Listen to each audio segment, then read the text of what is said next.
So, when we last left off, the group entered the cloning, replicating facility. On their way there, they encountered strange anomalies going on with the environment. It was shifting between a state of normalcy to a state of strangeness to a state of decay. And they encountered some fruit, and well, someone decided to have a taste and had some things done to him. And well, you guys managed to enter the facility. However, the defenses were activated as you fought earth elemental golems of sorts. As I believe it was Nail that went inside first. As Nail went inside, he has found that there were groups of people cloning certain individuals. And that was all you could figure out. You didn't figure out what they were trying to clone. The only thing you figured out was one was a scholar and another was a military individual. And they had the same, in a sense, defects as what Fecht had noticed. Like instead of the regular creators that Fecht saw, it was the pale skin, void, dark energy swirling upon their bodies, voidless, black eyes with purple irises, black hair or white hair mixed together, and yeah. That's what you managed to figure out from these entities.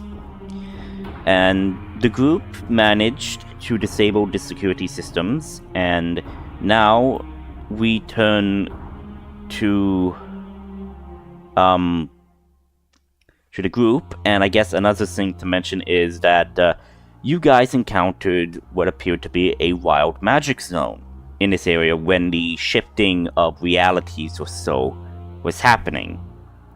And Layla, for some reason, her magic went wild and she de-aged and is now 11 years old.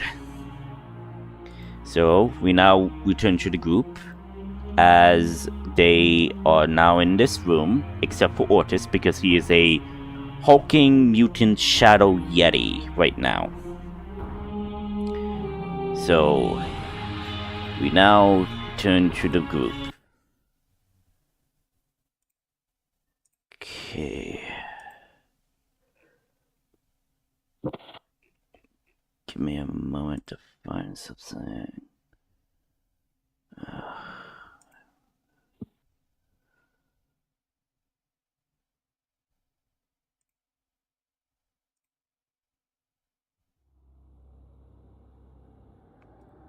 So here you guys are. You're in this room. These guys are restrained, captured, and unconscious, including these two individuals.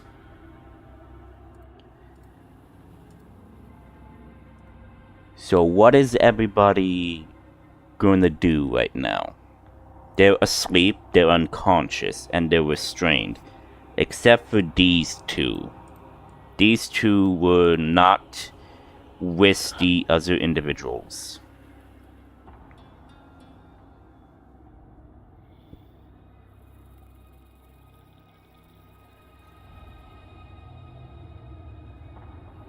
Yeah, she was a hostage, right? Yes. So you see, as I explained, pale skin, light reflecting upon their skin, except the light is dark and shadowy, and their eyes are like instead of white, it's black with violet irises, And their hairs are a mix of like black and white and silver and whatnot. And they look elven in features.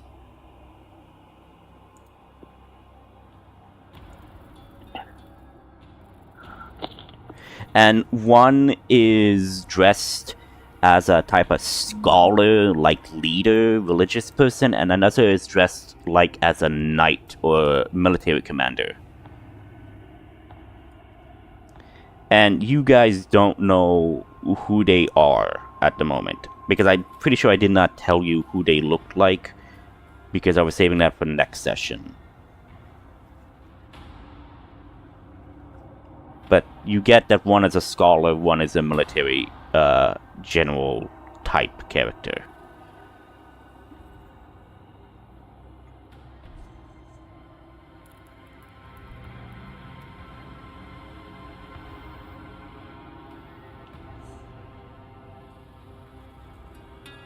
What happened to this guy again? This guy... Is he unconscious? I remember he took her hostage, but I don't remember if he went unconscious. No, he got hypnotic patterned. And is charmed, but you restrained him. Yeah. Disarmed and restrained. Yeah. Alright. Fecta's gonna punch him awake very aggressively. Yes. Okay. I did a bad cop, good cop. Okay. Yeah, You... except you're just bad cop and worse cop. You're fighting for worse. Well, actually, in this situation, I think Layla is a bit more upset because she's an 11-year-old at this moment. Preteen. Damn teen angsts. Yes. Yes. So at this point, the guy is jolted awake, like, what? Before he finishes the sentence, Fect punches him again. Okay, okay, you're just doing this, like, to just, like, punch him, not to do damage, correct? Yeah. Okay. So, you punch him, like, I don't like one point of damage, I don't know. Just, you know. No, I was asking if you're wanting to actually do damage to him, because if so, I would have you roll. Because you automatically hit him, because he is restrained. Yeah. Yeah. No, I'm not trying to deal damage. Like, in character, I'm hurting him, but out of character, no, I'm not actually gonna You're not dice. wanting to roll dice to inflict, like, damage on him. You're not trying to kill him, you're just hurting him. Yeah, you're just inflicting pain on him. I'm hurting him until he dies, ergo it's not my fault he dies.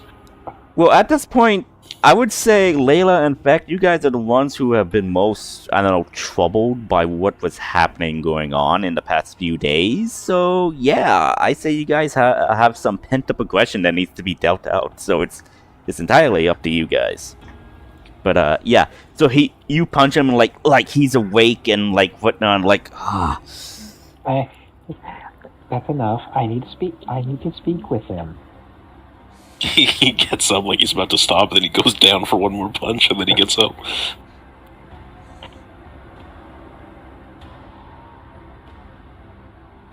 And then, yeah, he'll let you. For now. Well, hello, mister. You seem to be in a very, very bad situation. Now, you can tell us everything you and your friends were planning on doing. Or, who knows, terrible things might happen to you. You don't want terrible things happening to you, mister. Are you trying to intimidate him? To make him talk? Yes. Roll intimidation. Can I give advantage because I'm punching him?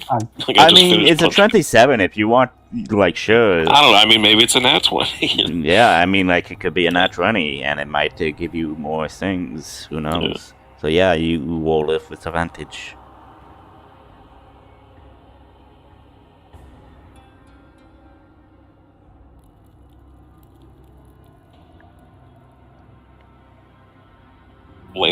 Layla, you have advantage. Okay. 20 miles. Okay, so no differences. So, he looks at you and, like, he just nods. He doesn't respond, he just nods.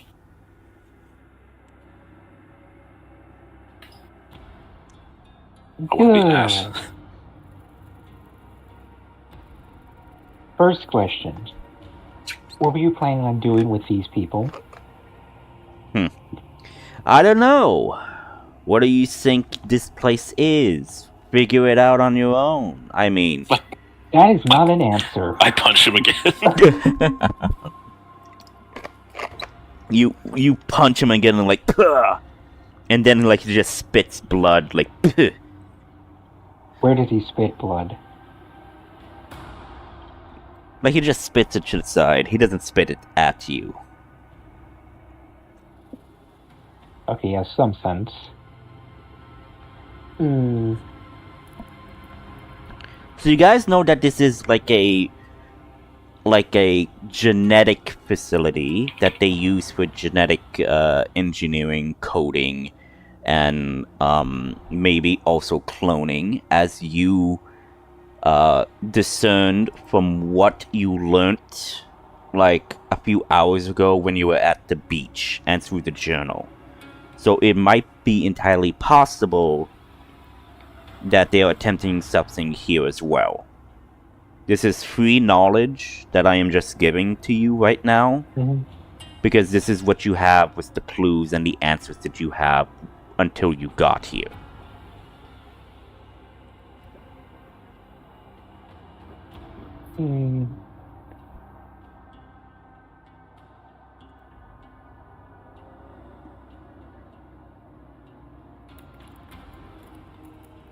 So you were planning on taking these cloned individuals, quote unquote. Where were you planning on taking them?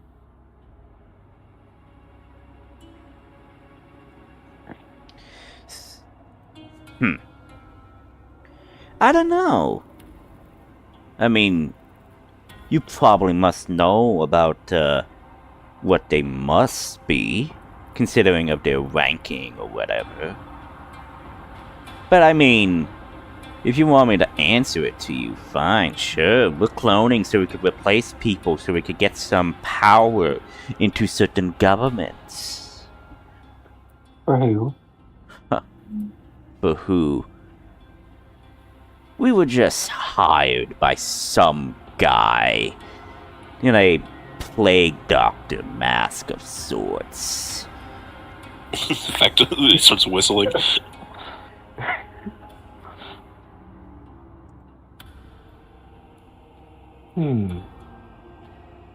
There's only 2 individuals I know who usually wear plague doctor masks.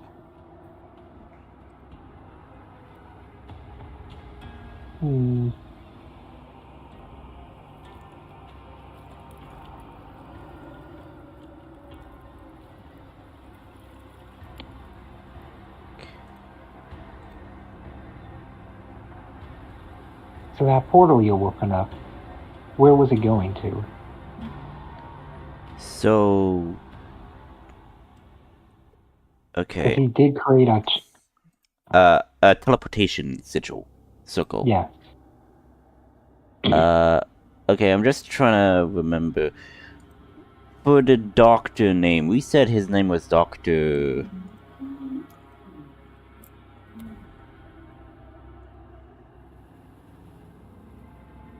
Because I did write his name down. Birkin, I think. Birkin, yeah. I wrote it down, but, like, I don't know where it is.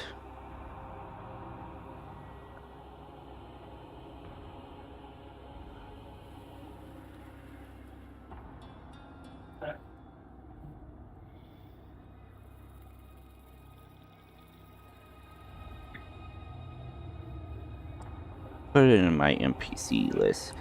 Dr. Birkin.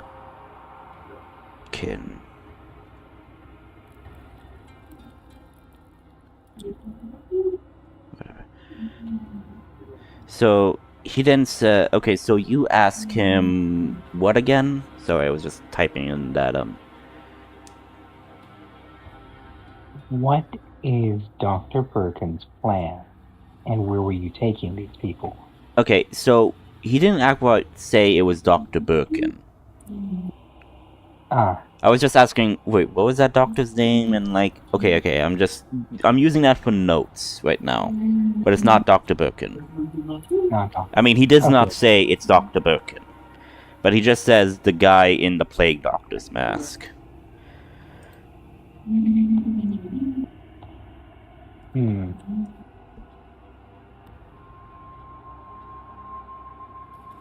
What kind of deal did you make with him?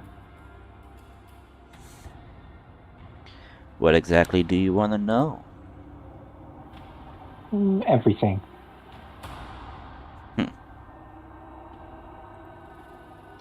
Well, I guess the only thing I can say is that we've had an agreement of sorts. We're exactly wanting to get rid of the government of sorts. The corrupt governments. And let's just say our associate has the means to get what we want. I'm going to minor illusion the Raven. Oh. Was this the man you spoke to? Okay, give me a moment.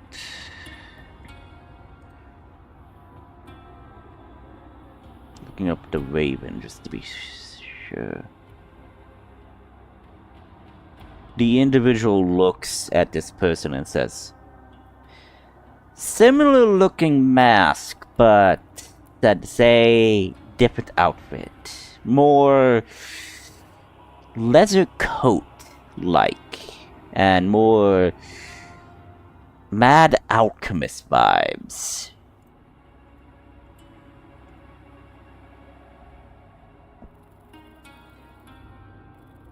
Okay. You wish to take down? Okay, you're working the guy, wish to take down the government. Typical dumb evil guy shit. What else? What else is supposed to ask?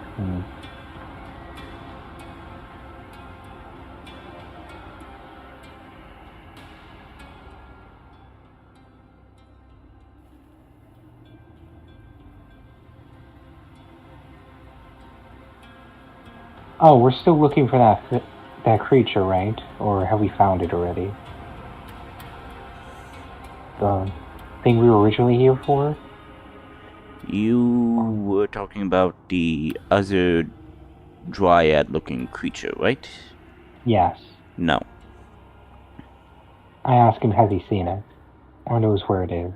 He says, we haven't encountered any of those whatever creatures you're talking about. Sad to say, they seem to be avoiding us.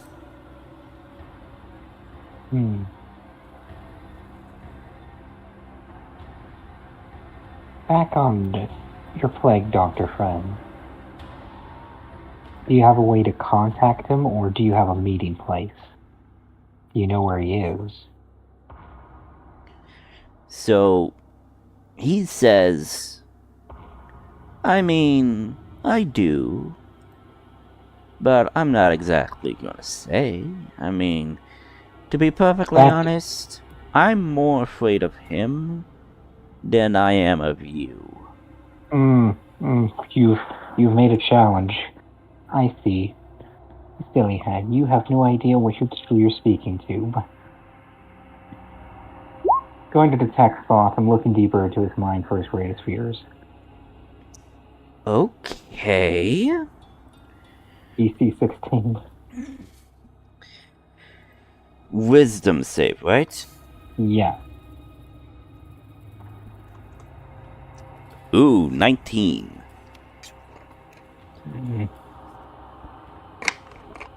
You try to peer into his mind, but you get forced out, and it says, I'm sorry, but you see, I've been trained by my order to resist these type of attacks, little girl.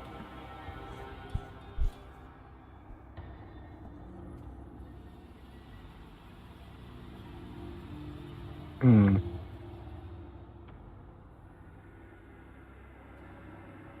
Alright, impressive.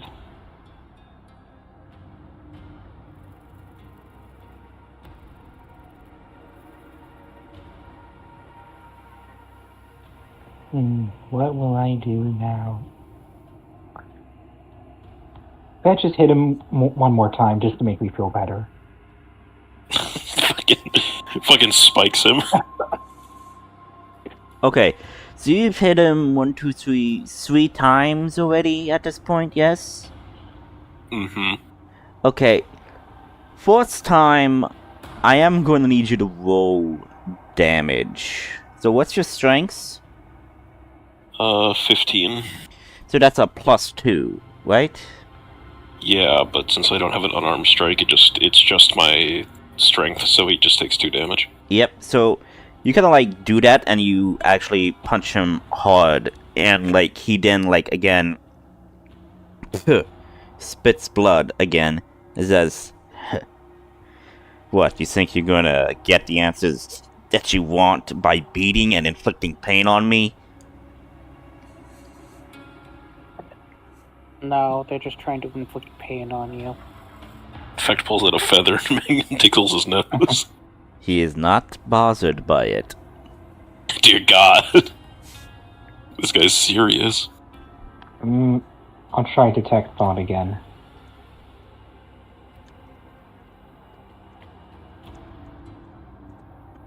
Ooh, 7, okay.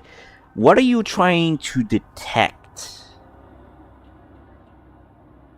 I'm looking for his fears. Okay. Great. So you do get into his mind because he is being kind of distracted by the professor at this point. You delve in and you see something. And you're in a different area right now. You are...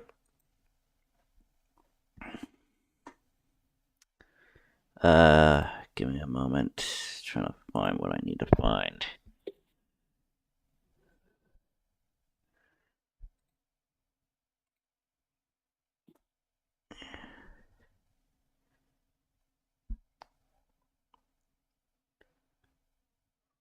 Where is this damn music? I know I have it, it's just I'm trying to find it. Give me a moment.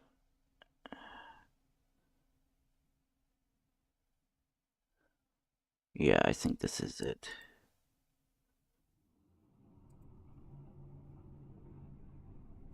You find yourself in water. You try to swim up, but you don't move. You're holding your breath instinctively. And then, like, as you run out of breath, you then, like, breathe, and then, like, for some reason, you're able to breathe underwater. The water is dark and murky. You do eventually manage to at least move around and swim up, but you see a storm is raging above, which pushes you back down, dragging you deeper. You then hear a voice. Not sure if you remember it, but it says, "Let me out. Free me." And as you go and climb up into the water again, you find yourself in the Rockfall Field area. And it's a very distinctive area. It's where you saw a ship being dragged down in the ocean by large, unknown force, as something dragged them down from the deep. As something again now drags you back down, as you're being pulled pulled into what appears to be a sea cavern. And, I'll do something right now. I'm pretty sure I can look that up. Give me a moment. I am going to upload. I think, do I have it? Pretty sure I do. Sorry, it's just I'm trying to make sure that I have.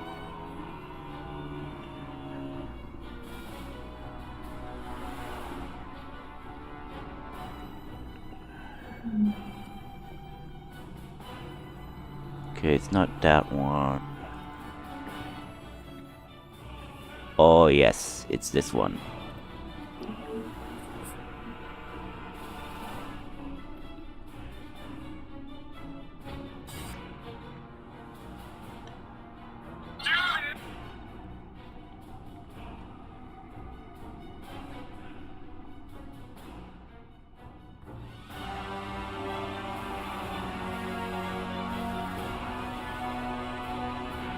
Sorry, just getting everything set up. And I'm gonna move on over to you guys and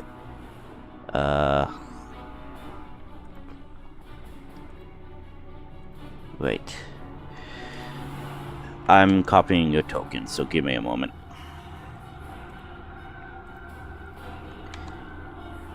So yeah, Layla, you find yourself now deep into the depths of the water. You see what appears to be a sunken ship. You see that there are bodies submerged deep into the debris and whatnot, as you hear the voice again. Free me. As the whole area begins to shake, as you see something reach out from this sea cavern cave entrance. As you see what appears to be tentacles of sorts, tendrils. However, they don't look like any regular tendrils and tentacles you have seen before, that of an octopus or a kraken. These seem different, unique. I will allow you to make a history or religion check at this point, for you to try to discern what this might be.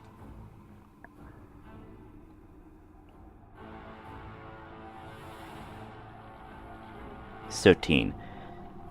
You don't know much, but during your use, as you were somewhat being cared for as like a child, then an experiment, you heard tales of a horrifying, deep-dwelling creature of the sea. That is of ancient times. That says to have existed even way before the flare even happened. As you sense its thoughts, it then senses you.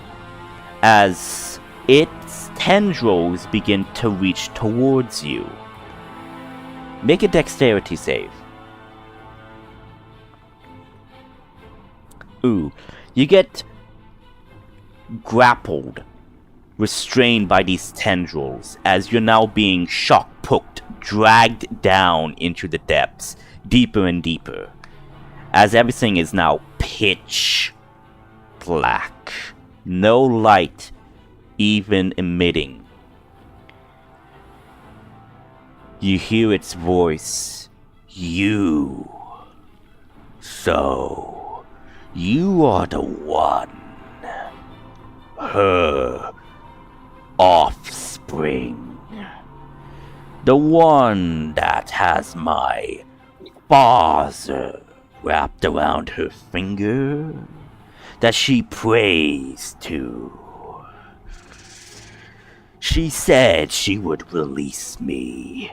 She has not kept up her end of the bargain. I grow impatient.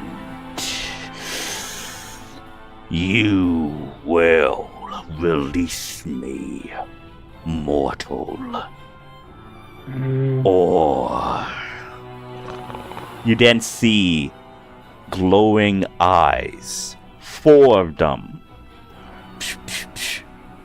are shown, and says, or I will plague your thoughts and dreams for all days to come. This individual was supposed to do it, as he was working with this master of his. He doesn't want to talk, but I will. You hear a snarl and a growl from this creature, as now you see what appears to be maws of teeth and pincers. Tell me, Layla, how does it feel to see an old god, one that devours worlds?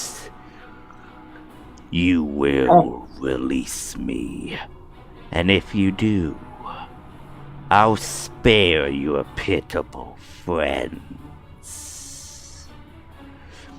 And then you just flung out of the cave and up into the air as lightning emerges and sparks into the sky as one then strikes at you, and you're whoosh, brought back to reality as you are so taken aback of what you saw. You back out of his mind, stepping back. You see now that this man is now flossing at the mouth, convulsing, his eyes turning back into his skull, shaking and whatnot. Fact, you see this, you're not sure what's happening, but you see his skin begins to dry up and rot. He begins to decay before you. And you see Layla. For the first time, you see her. You see her in a cold sweat.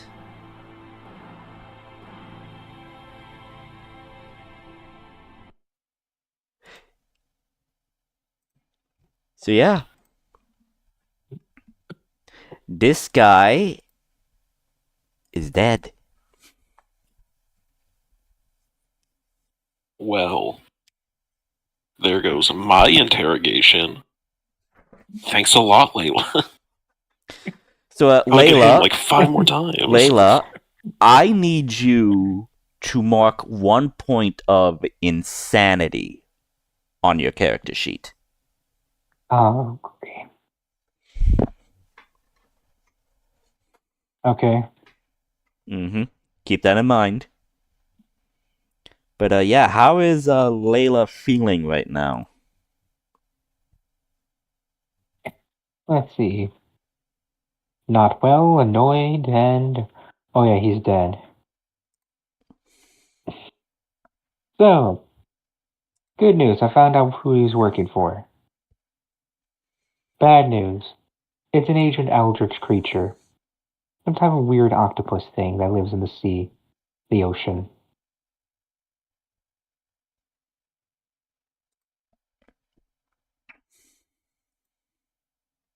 Pretty upset it hasn't been released yet.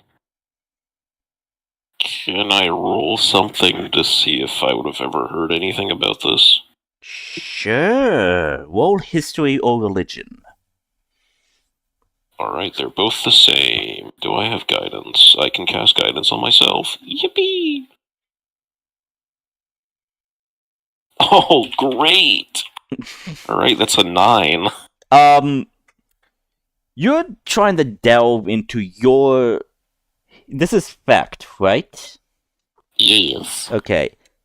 You're trying to recall certain things.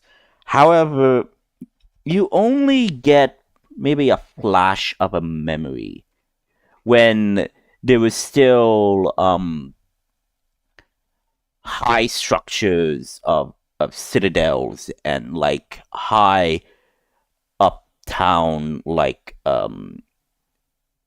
constructs of buildings and whatnot, as you then like see what appears to be the dark of skies descending and something wrapping around these constructs of buildings. But you hear an unearthly scream and screech, but you see what appears to be crystals or obelisks that are now containing or surrounding the figure that you do not see. But that is what you kind of remember. But you don't know what it was. Okay. I'll keep that to myself for now.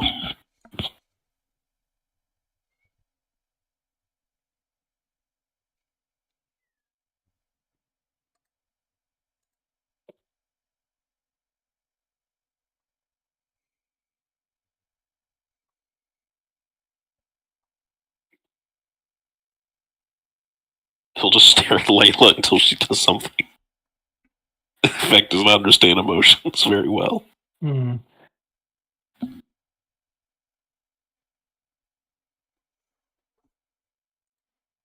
He just leaves.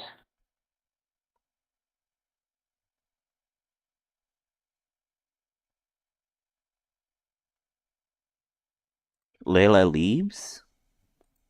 I just walk over here. Okay.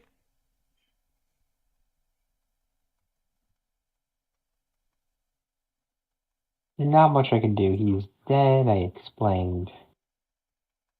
Evil octopus creature. Mm-hmm. So what is everybody doing?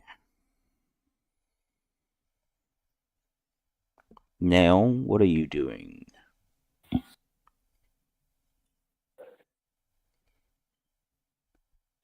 What is this room that we're in? So you see it's like a specimen lab of sorts. You see capsules and tubes of clear liquid where maybe specimens are held, kind of like a specimen jar. As you see slabs of tables here, like an operating table that people would use to like heal or do surgeries on from your time in the court. You know that there was a dedicated medical wing for like people who need to use it. Okay.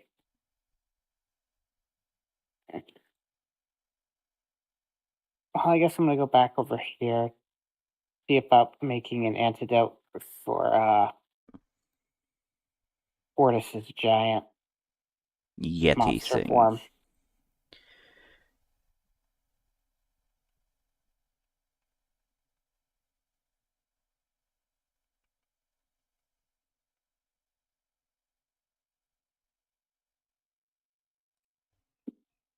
Yeah. So what's in this side of the laboratory?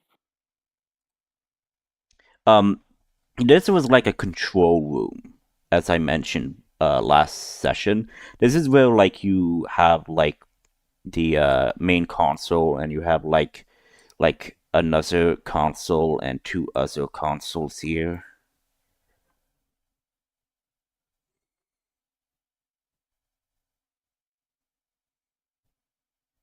And that's all that there is to this facility? Yes. Okay. I guess I will pull out the Sheikah slate, start asking it if it knows any way to deal with the Yeti syndrome. You asked him this already last session, and he says that the Supreme Caretaker will be working on this, but we don't know much. Yeah, that was before he had access to this facility, and let's see if there's anything in this facility that might help us answer that question. Okay.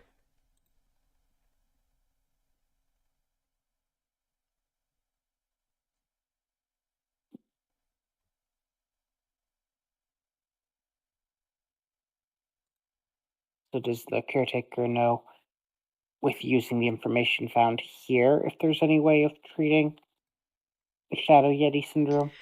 I mean, you do have the fruit that does have the genetic code, which he did scan. So there is a way that he can separate it, and he does have Ortis's original blood sample from when he was being taken care of at the Citadel. So there is a possibility that he can create a potion of sorts to target the Shadow Yeti genetic code to basically eliminate it from Ortis's body. But he is going to need time to do that. So he has the blood sample on file of Ortis, which he can use. He just needs the genetic code of the Shadow Yeti. Which we have the weird fruit.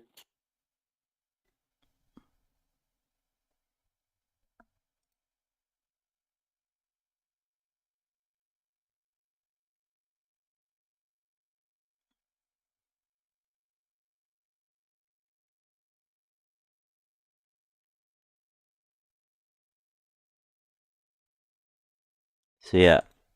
So he opens up a thing which has the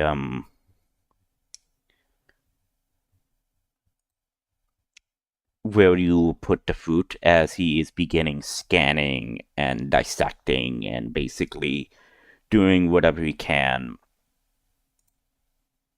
Do I not have the sing? I thought I had the sing on. Why was the music not on?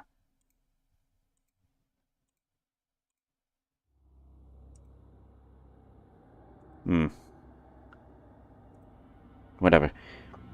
I don't know why the thing was not on, so... Yeah, learn and be learned. So, that is going to take some time. He will notify you when the process is finished.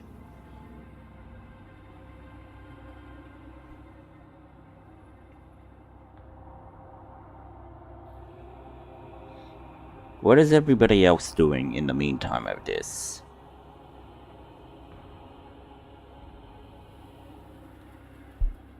In fact, I'll probably punch the guy's corpse one more time. Okay. You know, just because he's so cool. Okay. And then I'll just roll a perception check, look around. Okay, make a perception. Alright. I'm gonna give myself guidance. Because I don't want to forget. Alright. That's a 29. Okay, with a 29, you actually do see something on the corpse of the dead man. Yay! So as you look at this, you see that there is a sigil, a crest of sorts. Can't exactly remember the symbol, but this symbol, this crest, is that of a family, but it is very similar to the crest family that was thought long to be dead. Was he wearing it like it was a part of his family, or was it just in his pocket? It was in his pocket of sorts. This is like a badge of sorts, a medallion of sorts that he would carry and like show that he is like aligned with this family. Okay. He'll grab it. Yeah, I can't remember the family name, but it is something that was discussed when you guys were in the capital of Mount Rich region, which I can't remember the name of because I didn't write any of this down, and like I was like very overworked that day. But it is something that this family was supposedly thought to be completely wiped out, but might still be surviving members. What their end goal is unknown, but that is what you find in this mad corpse's pocket. Okay. I'm just gonna put in my inventory for now. What's it called? I'll say unique medallion. A unique medallion of a noble family. I probably gave this family a name. Can't exactly remember. Maybe. Oh, I did. The Razek family. Because there was also a signet ring. So it's the Razek family medallion. Can you put the name in chat just so I can copy it? Yeah, sure. Give me a moment.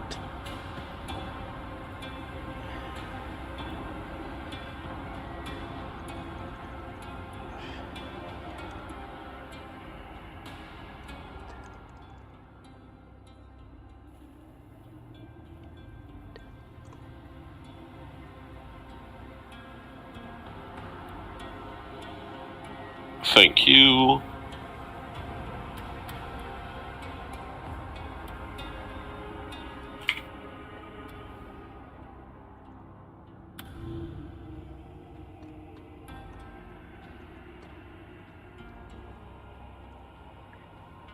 And I am putting that in game chat that you have acquired that.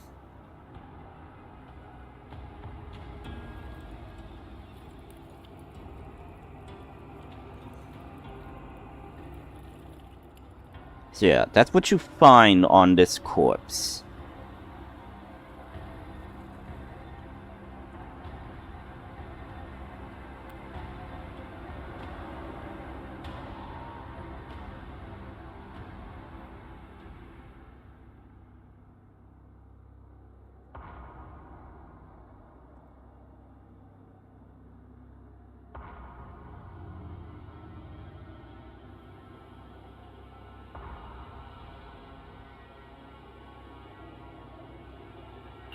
Let's see. Otherwise, this guy, he isn't with them, right? He's like a prisoner? This guy's these two are unconscious, these guys are restrained. So anyone within net is restrained and considered an enemy. In fact, I'll mark red so you know the enemies. Okay, just wanted to be sure. But yeah, appears to be a scholar in its attire.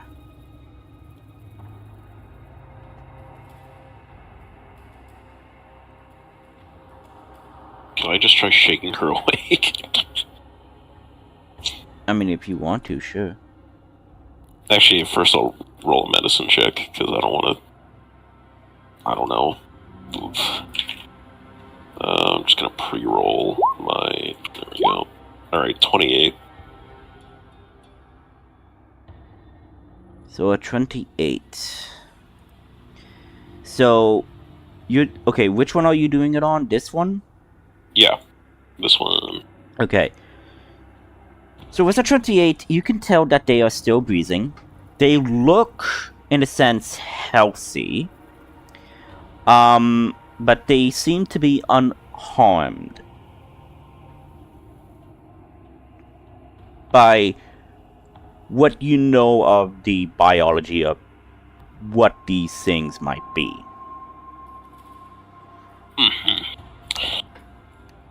Alright, so I'm gonna do something. It's gonna sound pervy, but for fact it's not. He's gonna...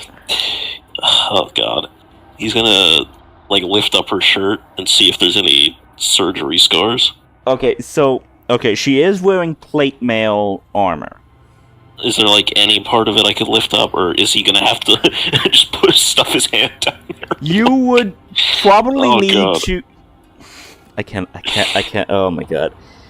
I swear it's in character. It's not me. I know it's what Feck would do. He would want to see if there's any like scars or surgeries or like anything that might indicate something of I interest. just like he's not taking it off. Like it's just like lifting up a shirt to see the stomach sort of thing. I'm just saying because she is wearing clothing. It is underneath the armor. So if you need to get access to that, you will need to remove her chest plate. Okay, you know, I'll do that. I'll do that. Okay, she is unconscious. Does not mean that she won't have the option to wake up. So my question that's completely fair. So my question is Fecht going to try to do this delicately or not delicately? I mean, taking off the armor, he would like once he unhinges it, he's just gonna pull it off. Well, like I said, you need to get access to the armor, which is to the side, so you could totally do that. Yeah, so he's gonna be effect levels of gentle, so he's not gonna lift her up like a grocery bag.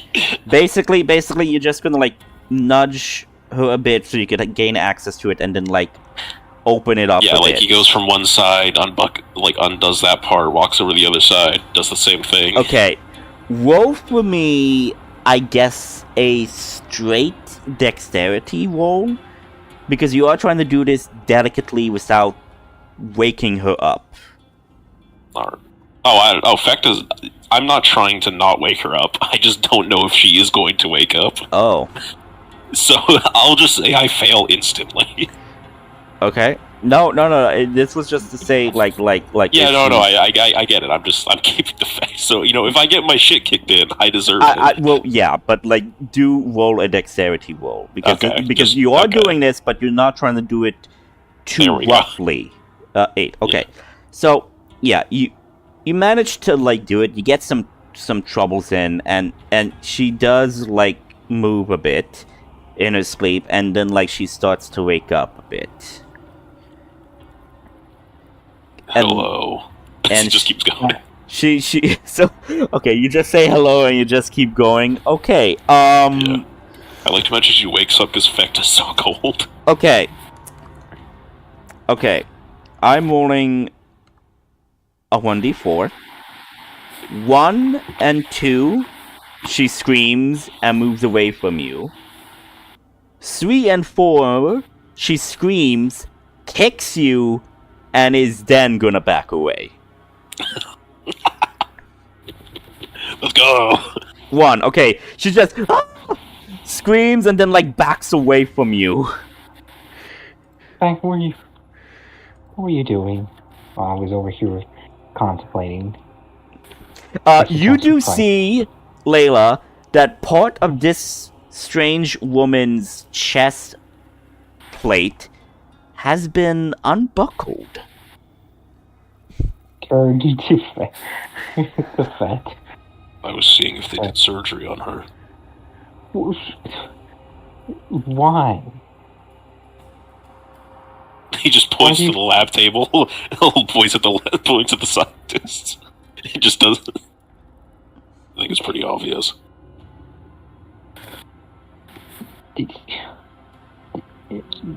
No. Yes. Boundaries, Fat. No. What are those? I thought you would have been asleep longer. If I didn't know it was you, Fat, terrible things would be happening. But for now, just stay away from her. She was the one who screamed. Don't touch people when they're unconscious and sleeping. Then how am I supposed to keep them safe? It just flashes the Fecht poking you guys' faces while you're sleeping.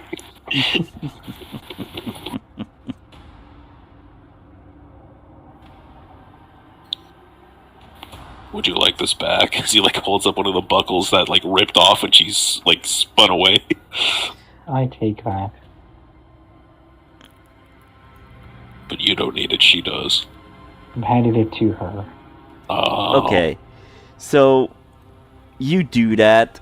She kind of like just snatches it away, covering up like her upper body, and like is just like not sure what to look at and all of this.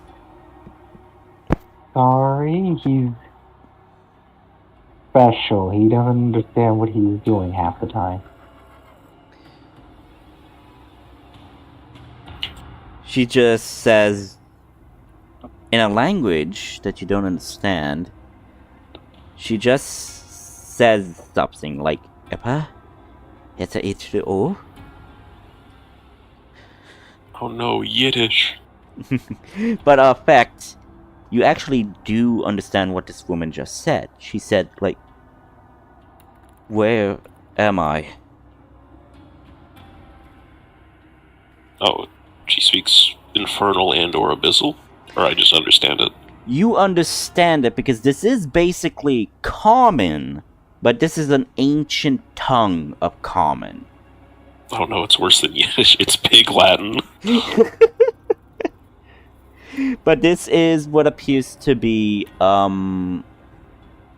ancient civilization speak. Okay. Which you are fluent because, by your perspective, you were born during that age. Yeah. Even though Fecht thinks he did nothing wrong, he'll translate for for Layla. He will preface that he doesn't think he did anything wrong before saying that.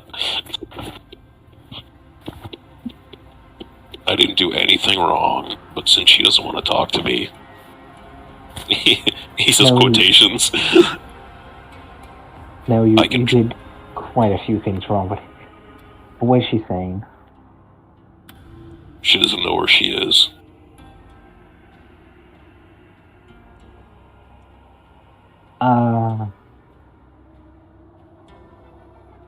You were in a lab being experimented on by this asshole. Can you translate that? He'll go verbatim, adding a little bit of insult to the dead guy. Okay. This dead as shit asshole. Okay. So you say that, she looks at you and then turns back to the woman and then she says in ancient talk that no one else understands except for Peck, but she says, then, I don't know who I am or anything. What am I? Who am I? She's having an identity crisis. Another one. She's very confused. So I will say this, that she is awake and that you see her. I will allow you to make a history check or a perception check to see if you could discern who she might be cloned of. Yippee! Is that to both of us, or? To the both of you. Well, actually, yeah. 29. Natural 21, okay. So I will say this for the both of you. So this is by different interpretations. Fact. As you look at this woman, you see that she has a bit more of the ancient civilization elven features. But you do see some distortions between her face and then different, I guess in a sense, fluctuations. Like moment, like a brief moment, her eyes are violet irises. Next moment, they are dark brown, and then back to violet again. As her form, her features are attempting to change. Layla, as you look closer at this woman, you see that there are facial features that you do recall, mainly upon the Fairham Imperial Gazette, which is a newspaper, which showed a type of image of a woman who is from Yaren, who is a great general during the Great War between Fairham and Yaren. And last known knowledge of this individual was that she was in Gunkar, leading the war against the Goliaths and Orcs there. And you know that she is very strong and very cunning for a general. But you also do see the same thing that Feck does see, that her features are slightly changing a bit. Small amounts, but not a lot. Changing or slightly changed? Slightly changing. Like her eyes are like turning from briefly purple to dark brown.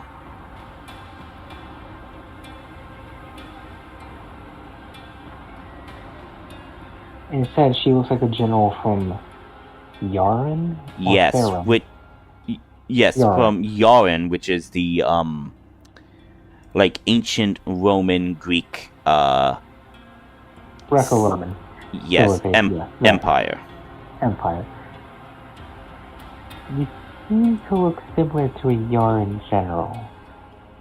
But she's supposed to be in Gunkar. Can't remember the name though.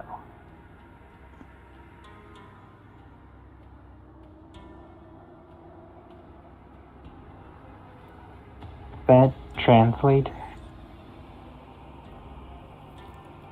Alright. I'm not gonna say exactly the same thing out of character. In character, he will. Okay, yeah, you totally say that. And like she looks at her hands and then like feels her face and then like you could see in her eyes and face that she is scared, unsure what's going on, and for a brief moment you see that her face changed from the white pale skin to a regular human hue with dark hair and dark brown eyes. And you see that there is a scar over her eye, like across her eye, like down her eye and all of that. And then you see it shift back to the white pale skin with the flowing dark energy type thing happening.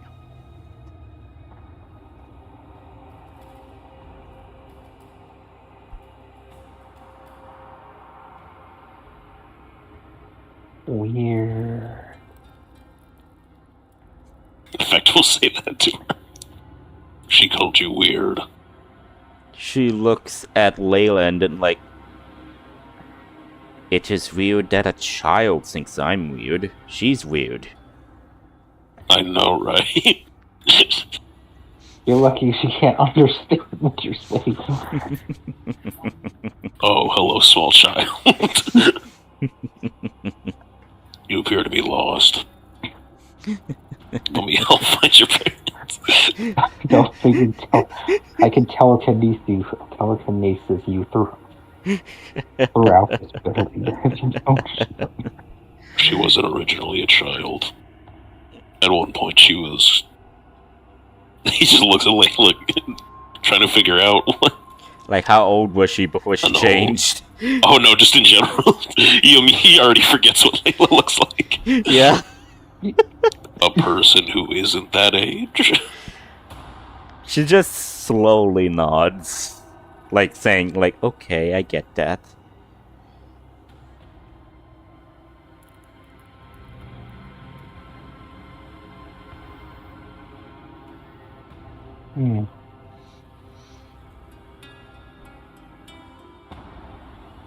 What is your name?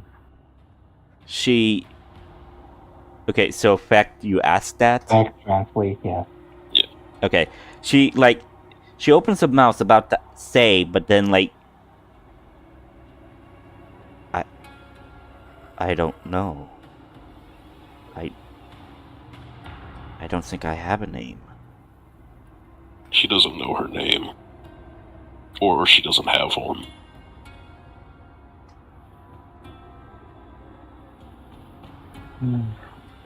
So they clone you from the ancient people and then put something in you to mutate you to look like important people from civilizations, leaders, in order to take their place.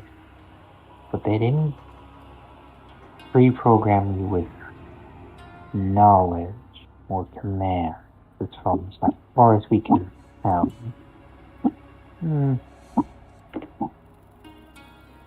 Name. But we do need to give you a name. What's the name we can give you?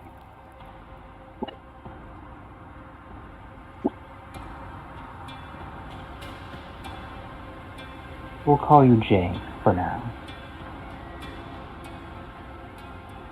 Were you calling her Jay? Jane.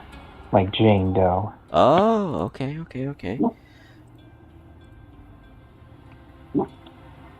She says her name is Jane now.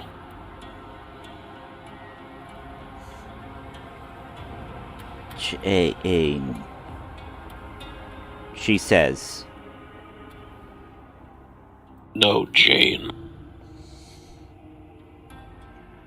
She points to herself and says, "So I am Jane?" Apparently now. So, Layla, as she points to herself, she says like the "I am," but that is distorted. But you do hear Jane fluently in common. Yeah, well, that's what we're calling you now, because you don't have a name. But yes, you'll be Jane. We'll refer to you as Jane. Until otherwise.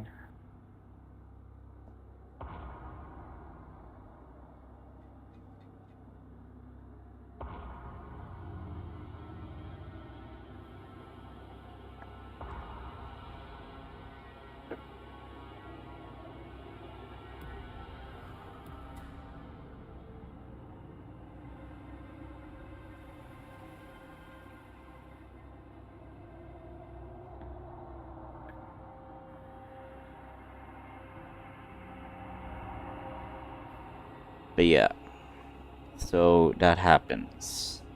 Mm-hmm. The fact is just staring. Yeah, I am By the way, Jane, I am Layla, and this is Fett.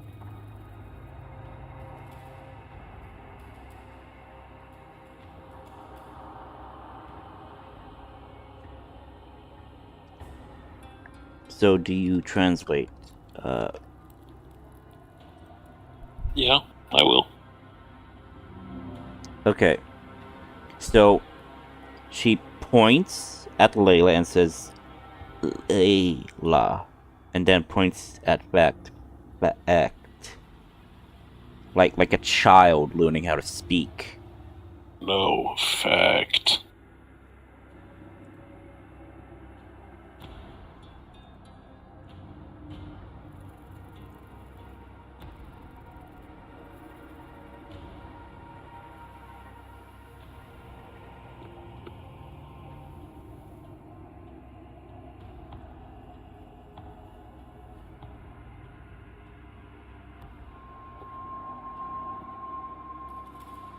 So as that is happening,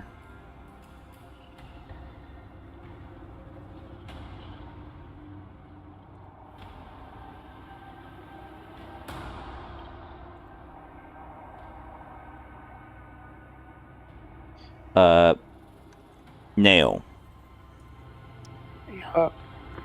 So you hear a zing sound.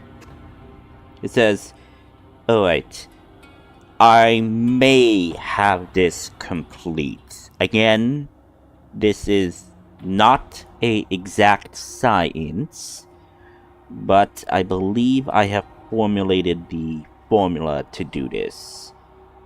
I am creating the potion now. However, the potion, well, he kind of like opens up the canister that's like kind of like around here, and then you see what appears to be like a needle injector. It needs to be injected into him. And Did he should be injected in a particular part of him? the most efficient way for the formula to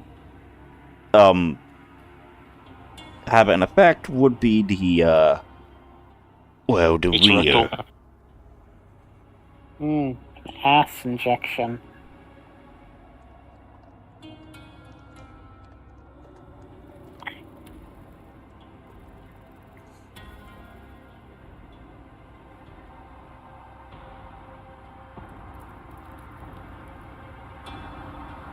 Okay.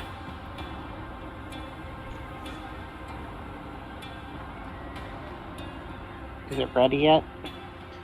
It will be ready momentarily.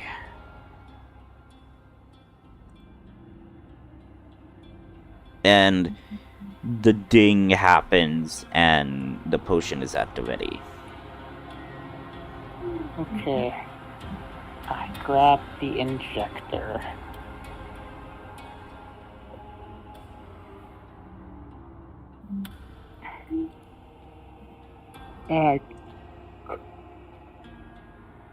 And I go outside. What is Ordis currently doing?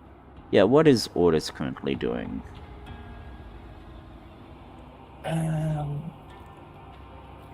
Just sitting around, chewing on a stick.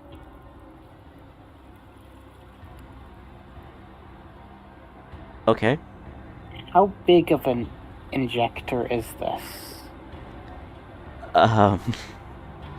Considering of the It's like- amount, Is and it like I- comedic-sized needle?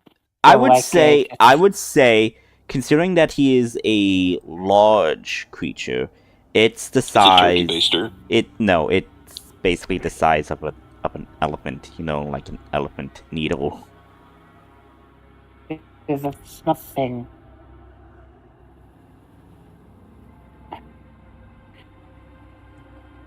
Okay. Is it? Have you seen the the second X-Men movie of the original 2000C trilogy? You mean like the one where the guy, where Mystique injects the guy with iron? Yes. I was gonna ask, is it bigger than that needle? Smaller? I would say it's kind of like the same size of that. Okay, because that's even to the point of comedically large. I mean, like it's big enough for you to hold it with both hands. Like it's not too heavy. You're able to carry it. It's mostly because it's meant for like large creatures. Okay.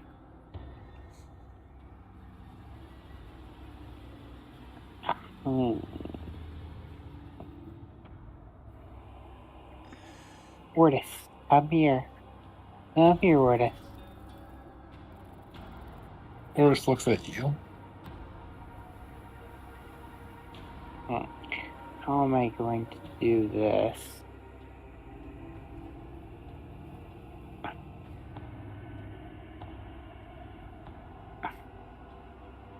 Pull up the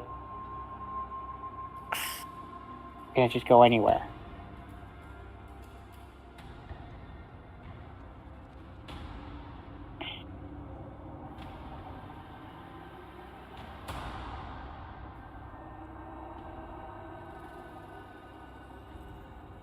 Let's see. I guess I'm just gonna grab a ration, set it on the ground. We're gonna see. Okay, so Otis, you do see a ration on the ground.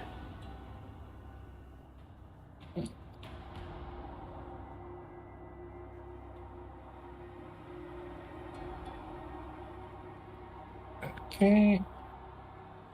Like, I guess my question is, would you be intelligent enough to entice to go after it?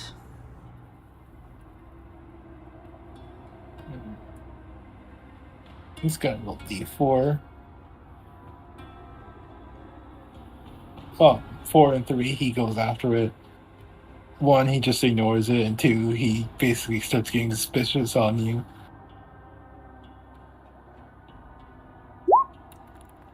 He goes after it. Okay, he goes after the Ration without issue. He is like facing away from you. Basically, his back is to you, Nail. Can this syringe be used with one hand? Or does it need two hands? Basically, how to put this? Basically, you need one hand to hold it. At the base, basically. My God, how to explain this? I'll just draw it, and yeah, I'll just draw it. So, imagine that this is a thing. Basically, you need one hand here, and the other hand here, and you could just push it in, basically. Okay, well, as high up as I can reach, I'm gonna inject Ortis. Okay, so you push the needle in and inject it. Ortis, you feel a sharp pain in your rear. How do you react? I'll roll another D4. So 4 and 3, he acts violently. 2, he ignores it. And 1, he gives you a look that he's hurt. Okay. Ignoring it. Okay, you inject the serum into him. Ortis, I need you to make a Constitution save. 18. Okay. So, it's injected. The Sheikah Slate says it might be a couple of minutes for the effect to take effect. I mean, it might be minutes, might be an hour. I'm sorry to say, I'm not sure. Okay. I'll go in with the rest of the peeps. Okay. Do you remove the needle? Yeah. I mean, obviously, he is gonna, like, he's not gonna leave it up in your rear. And you rejoin the group. Okay. So, Nail, you walk in. You see that the female knight individual is awake and seems to be conversing with Layla and Fecht. You also see that you can't exactly see because of the table, but you notice that the cleric-looking individual, is not there.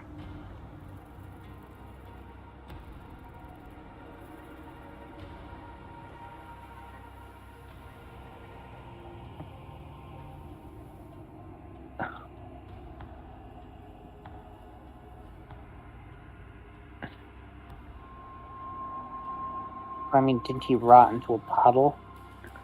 Wouldn't his armor and stuff still be there? Indeed, his armor and stuff would still be there. Ask what happened to him. I went into his mind, and turns out he made a deal with an eldritch being that lives in the ocean. and he had no further use of him.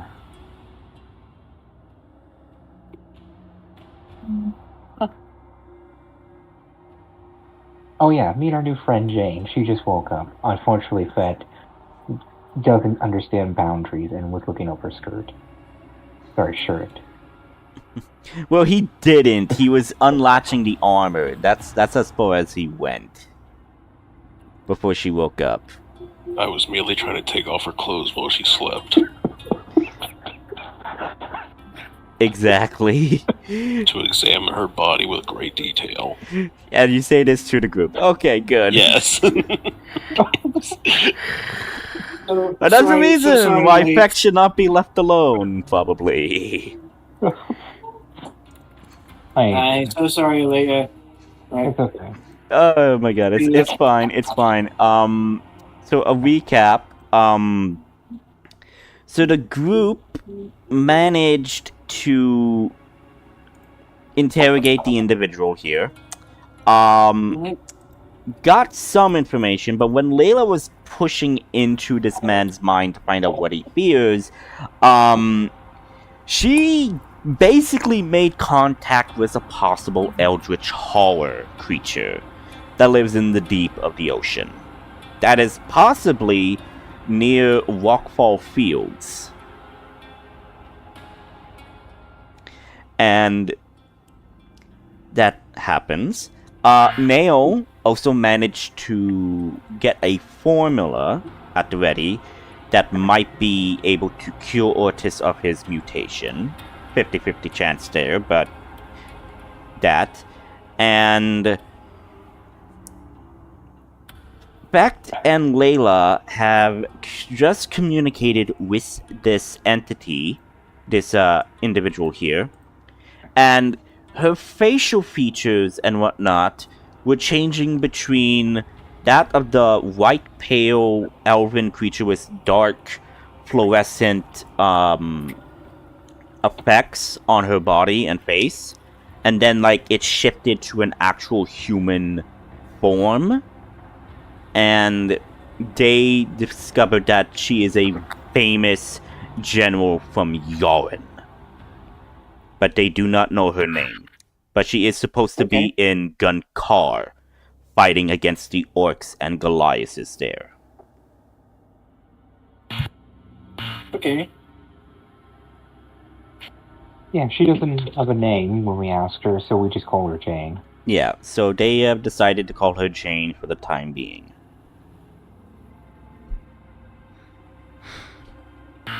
And what's this about Flex being alone? When I left him alone after meeting pretty much another existential horror, he decided to take upon himself to look for medical scars on poor Jane, and doesn't understand boundaries and was unarmored. decided to try and like take the armor and lift up her shirt to search for any medical scars. Yeah, surgical scars or whatever. As I was telling the others, I was merely taking clothes off while she was unconscious. That isn't bad at all. He just like, you can't see emotion, but he's like, this guy gets it.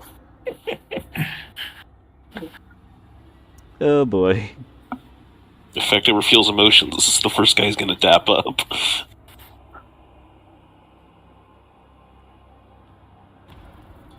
But yeah, that's what you figure out.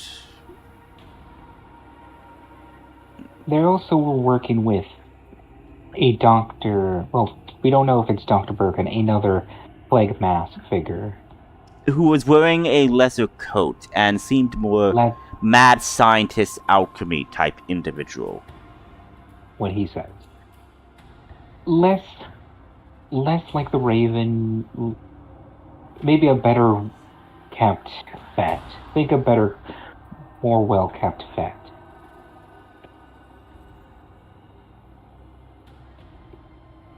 Wearing Dr. Mask seems to be on the range these days. Unnecessary jab. Unnecessary jab. What? Are you upset that someone out there has stolen your look? No, I just didn't need the comment. Bet everyone knows you smell like a corpse. Fair enough.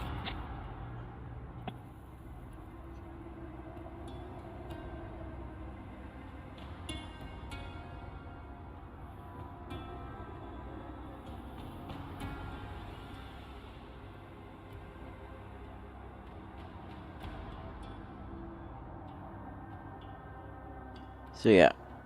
So that's what you guys learn.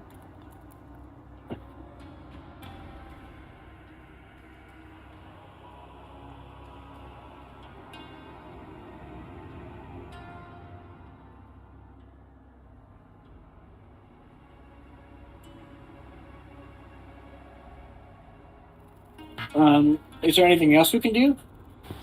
Well, yes, believe it or not, there's the other one, the other clone that is also unconscious. That you guys didn't decide to wake up. Yeah, we can wake him up and talk to him. You can do that.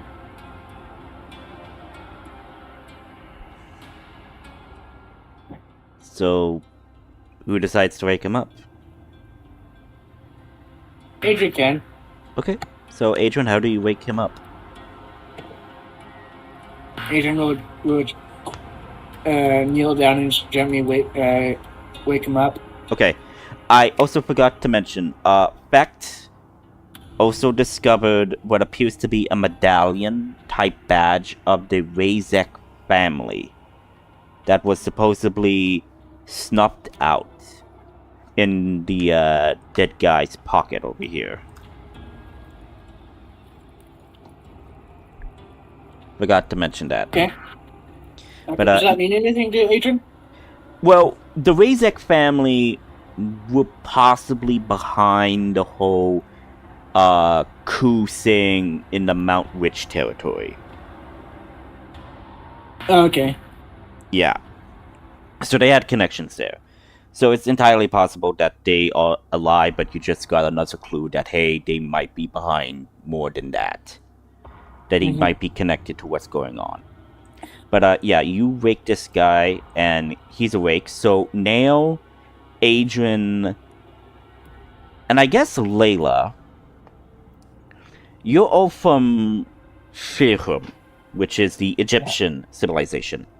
So you know that this individual is a scholar. However, I would say only Nail and Adrian can tell by the robes that he is a high scholar of the royal court in Firhum.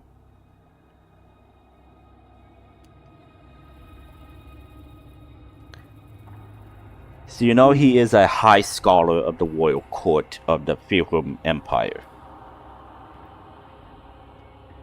And as he wakes up, he looks at you, he's just like backing away, scared right now, unsure what has happened. And again, white pale with dark fluorescent shadows emitting from his body and skin. Like a oh my god. There's a term or like a meaning of this. I can't exactly paint it, but it's like shifting a bit as it's like I'm showing it. But I don't know how to best describe it, but it's kind of like that. Think of it like a lava lamp in a sense, but it's only showing black and shadow of sorts. And black eyes with purple irises and whatnot. And his hair is a mix of all white with little specks of black. And you see that his face is elven in nature, but you see that there's also different distortions in his facial features. You can't exactly put it on you, Adrian. Hey, it's okay. You're safe now. So he hears you, but like he doesn't respond, and he just says, "Eta, ida, ite, u," as he's speaking in another language. And in Is it fact, Elvin? it is like Elven, but it's a bit jumbled. Like you can make out certain phrases, but you can't. But fact, you hear like what's going on. Who are you people?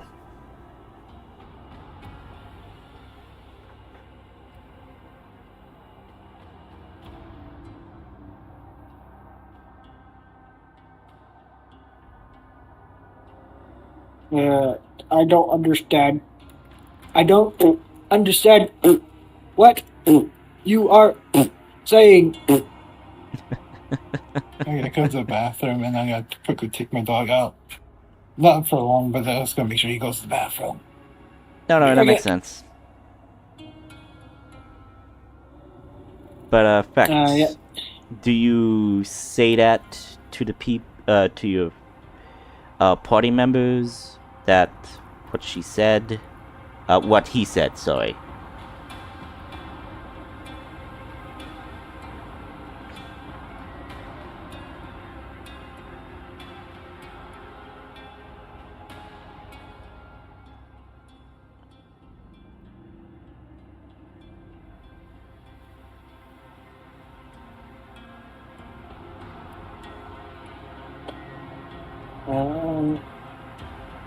Does anybody understand what he's saying?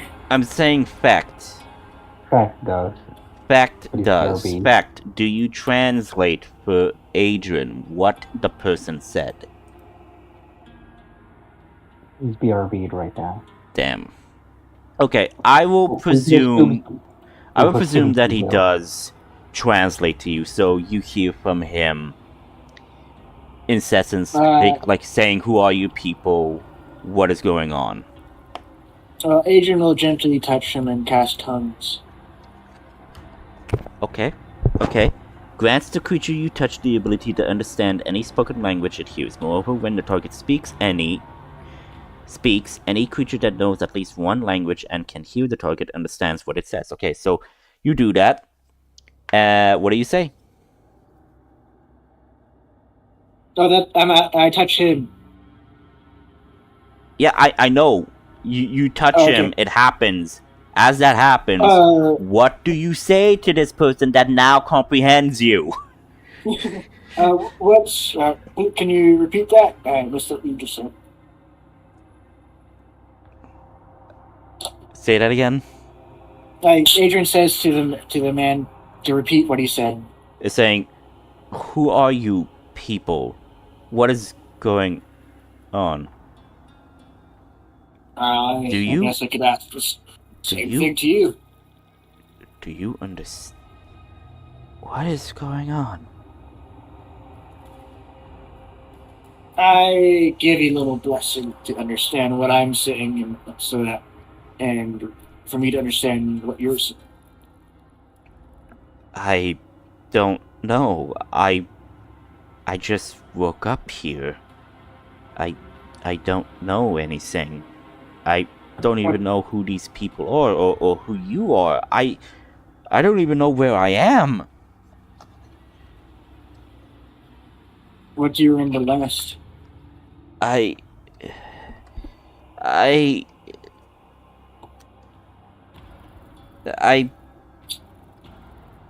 court? A palace?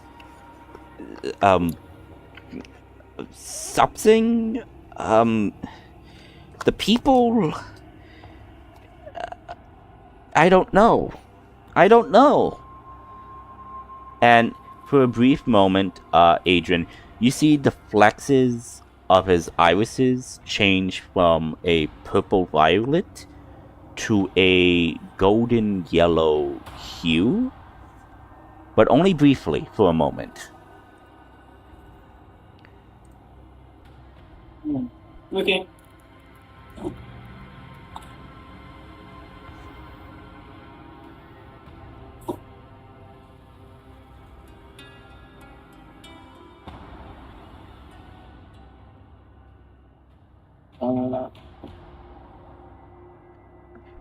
Well, we found you here being experimented on by the men. I don't know who these people are really. Well, they're evil people, I guess. And we saved you. Saved me.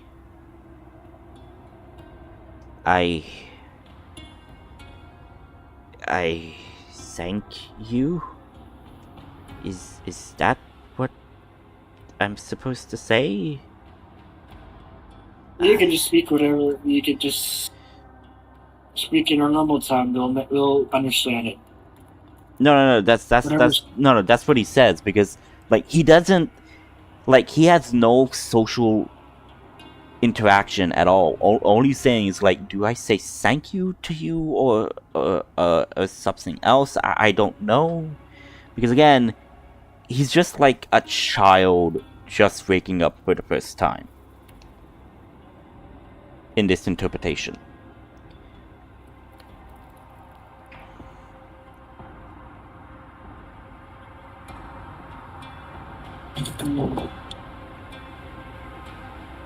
Yes. Does anybody else have anything to say? Everybody's muted, mainly because something else is going on. No. Kind of the same with with Jane.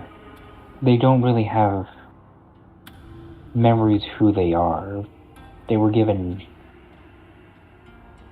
half, but they don't have anything greater. They're just cloned ancient people made to look like the targets they're meant to replace. Not sure they're already given basic instructions of what to do. So, at this point, you see that his face begins to change. So from the white pale face you see of this individual, you see it shift to a brown-skinned man with a beard, and you recognize this individual as a member of the Firham royal court that is the right hand to the minister of the government of Firham. And Nail and Adrian would have met these people. Nail, he would have met this person maybe a couple of times within the palace of Firham. Adrian was probably there when he was probably banished and exiled from Firham by the queen when he dabbled into the powers of another god. But you do see this individual.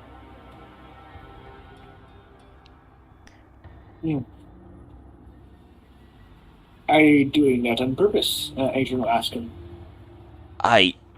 He then looked at his hands, and like they were a different shade of color, and like I don't know. I don't know who I am. I don't know anything.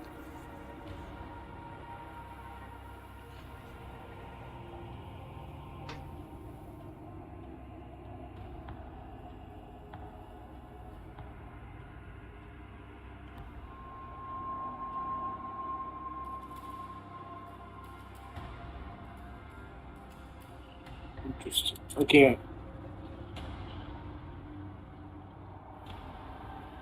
Well,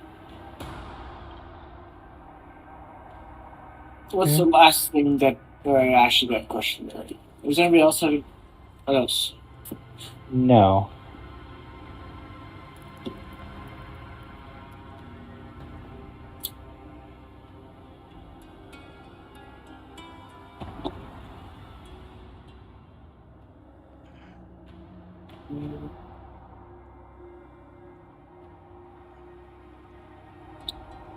I'm not sure what else to say either.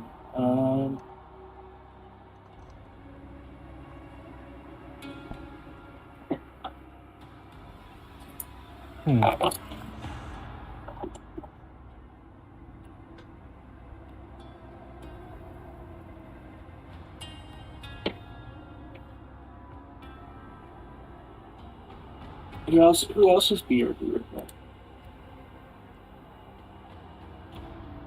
Oh, let's see.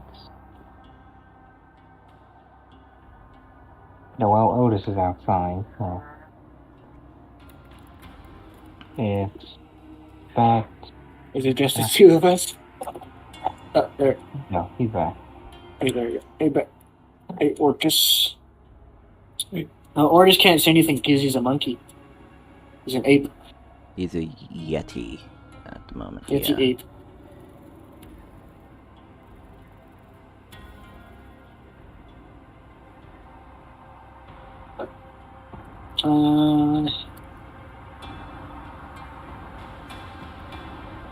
What do we do? What do we do with these people then? Adrian asks the party.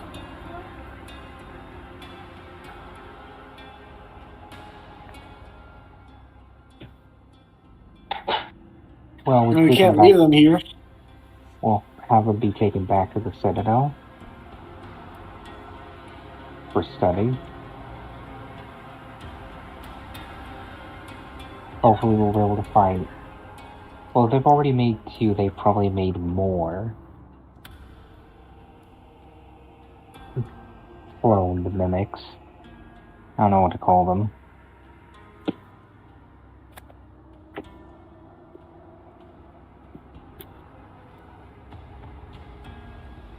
But...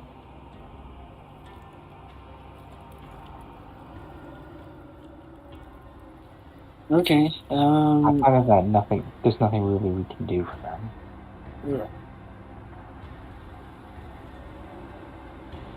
What is the unfortunate truth? All we can do is see how we can help.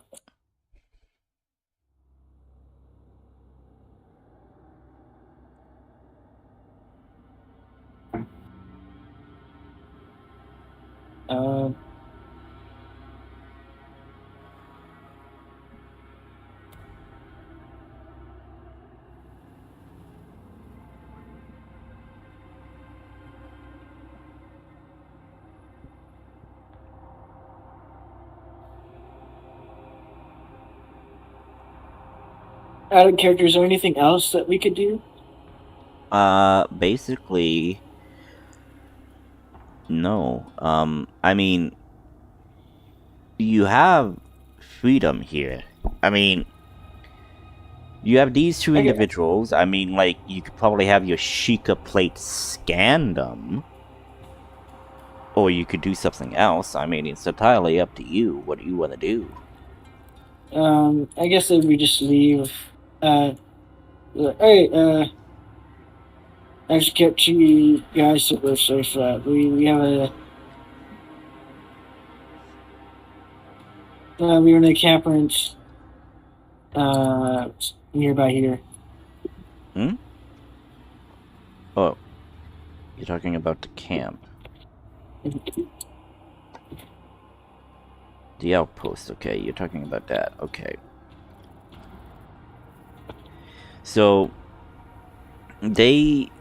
so Jane looks... She does not comprehend what is being said, but she understands that you are talking. This nameless person then says, I am not sure what to do. I don't know what we are going to do. I don't even know who we are or what we are. Maybe who you really are is still in your mind. Oh, you want to... Okay. Gonna spend a 4th level spell detect thoughts. I'm going deeper into their mind to see if there's still the old identity there. Okay. You Maybe delve Okay. into their memory, into his memory. As you delve in, you see it's mostly blank slates. But you do see memories of the individual that they were supposed to replace. You see that the memories of this person is like a good person, like cares about his people, as you know of this minister to be. However, you then get something else. You get what appears to be a figure, a memory. You then see what appears to be a individual that is pale skin, yes, but with light, vibrant colors emitting from their skin. Their eyes are white with, well, black, but with gold, yellow eyes. Oh, I know what they are. Well, myself knows what they are, but Agent probably doesn't. Okay. Okay, I think you might. Okay, whatever. You could privately DM me what you think they are. But you see that their hair is that of silver and black, and then you see the ones you have seen before, which is the pale white with black color emitting from them, black eyes with purple irises, and with a mix of black and white. And you see that this individuals are looking. Well, actually, no, yeah. Black. So there are two figures. One is male, the other is female. So the male one is like with silver hair, gold, yellow eyes, black irises, vibrant color emitting from their pale white body. The other one, black hair, black eyes with purple irises, and black color emitting from their pale white body. Layla, you see that this individual, the one with the black hair, looks oddly similar to you. What? Which one? The one with the black hair. So you see that this black-haired, pale white skin with black color emitting and swirling around their bodies, with black eyes, purple irises. You see that this individual looks quite similar to you, genetically speaking. And as you look at this, you see it's very familiar to you. Like perfect mirror image. As you see that this individual is holding their stomach, as it appears that this woman is pregnant. As you see that the other one is basically having their arm around this female figure, also putting their hand on the stomach as well, smiling. And then you see another imagery. One where the baby is born, but it has a mix of black and silver white hair. Its irises is black. Its eyes are black, but with one eye with a purple iris and one with a gold yellow iris. And its pale white form is showcasing a mix of vibrant colors, but with darker hues. And a moment later, you see angry people trying to get into what appears to be a household, a temple. The man is trying to stop them, and then the man is cut down. The woman is restrained and put on a trial, and then she is put in a obelisk stone prison. As for the infant goes into what appears to be a citadel-looking building. And you hear a vibration of shaking as your mind is being brought back to reality. Among Us.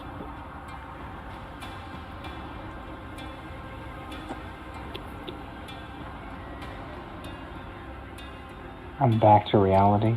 Yes, you're back to reality. Yeah.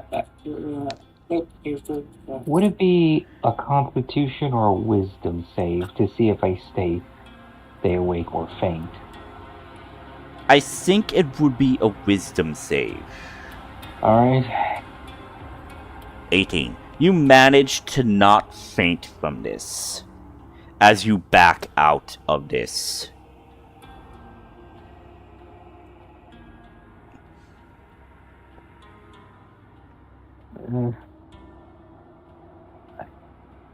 I don't know what I even saw, but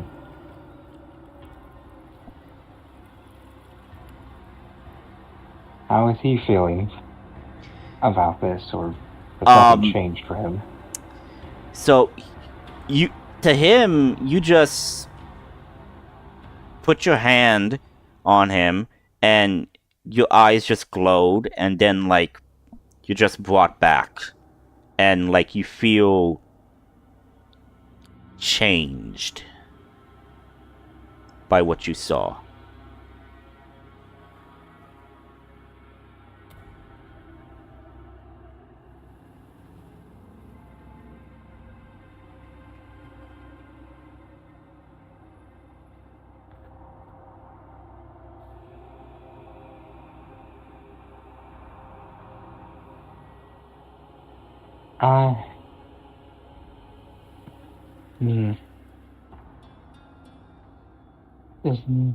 He's really just a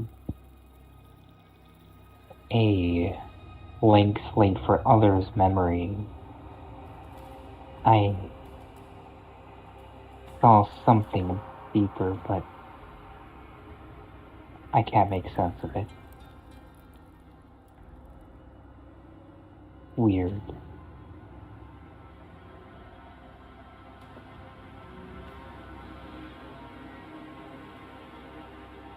Layla decides to go in the corner of the room for now. Okay. She wants to be left alone.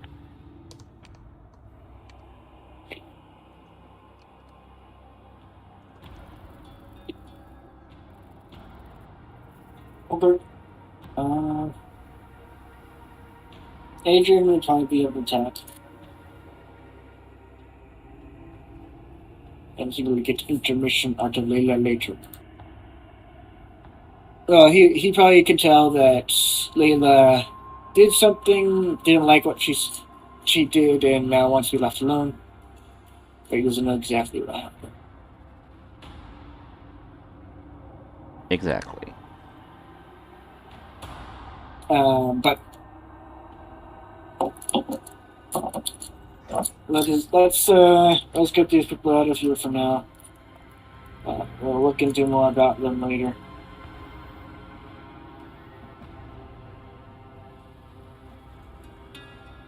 And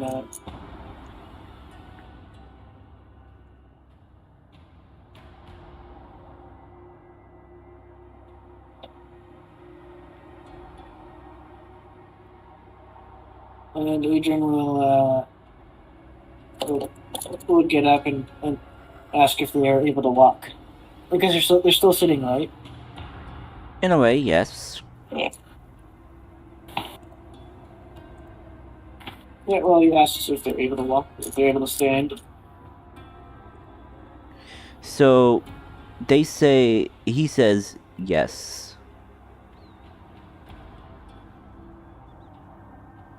Can he wait for them? He will help them up.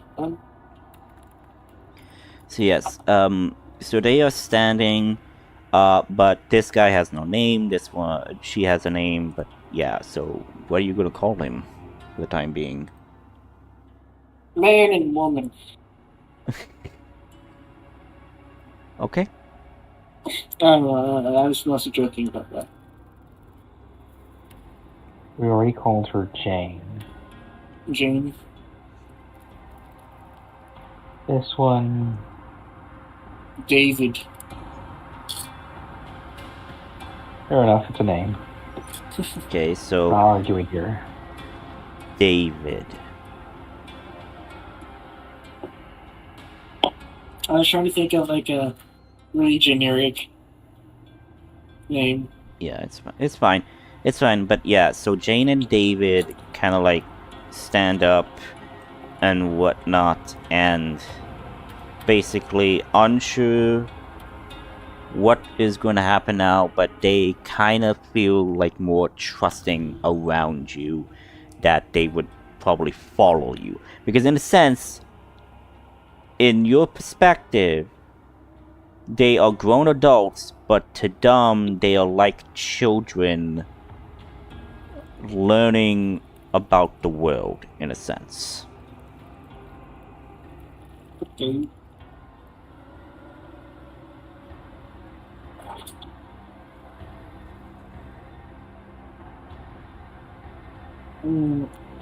Adrian will be keeping an eye on them then.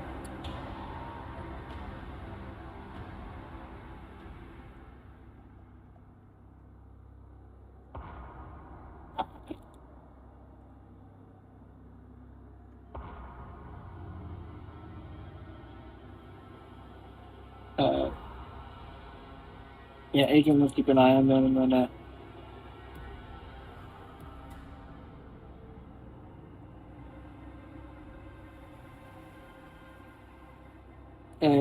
they're just looking around. Like, they're looking around, but they're mostly like waiting on you. Like, waiting what you do, where you go, because in essence, they're like gonna follow you. Okay, Adrian will start walking out then. Making sure, what did we find, what else did we find on these bodies, actually? I forgot to ask. So, the men are restrained and unconscious. You did not, like, wake them up or see what else is of interest about them. I think it'd be better to wake them up at camp, not here. Right? How are you going to transport them? Carry them. Okay.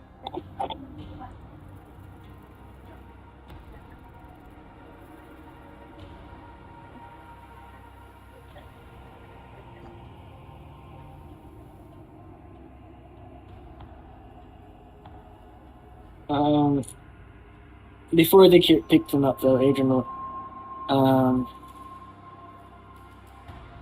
he will search the bodies, see if there are any, like, hidden weapons on them. They have no hidden weapons. They have their visible weapons.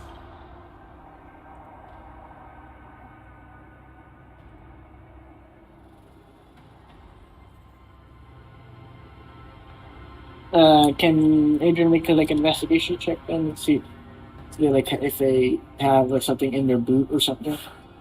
You certainly may.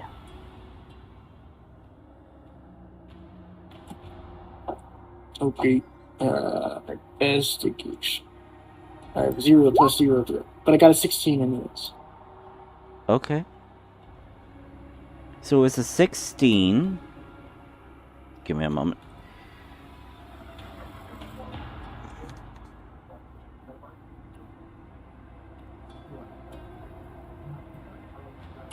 So with this... sorry, what is... sorry, fine. No, I said, so with the 16, you just discover money and whatnot, and you also discover that they do have what appears to be a map and some paper.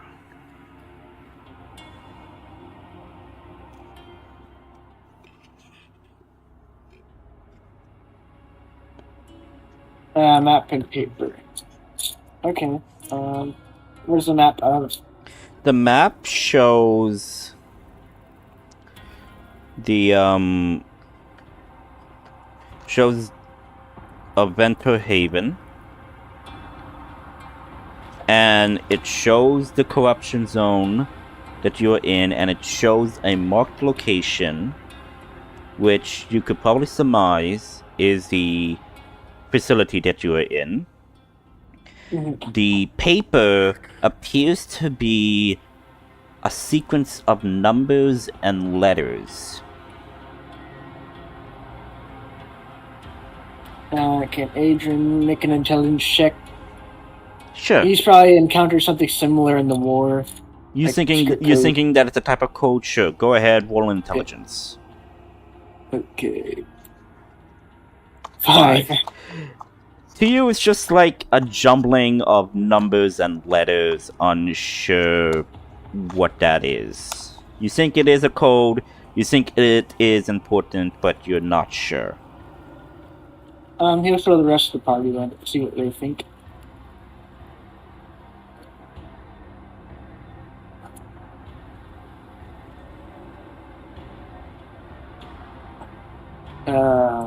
Anyone want to roll intelligence check for the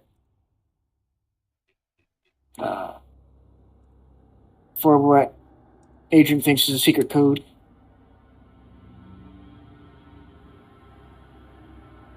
I don't know where Nail is. Nail, do you know that you're? Oh, you know that you're muted.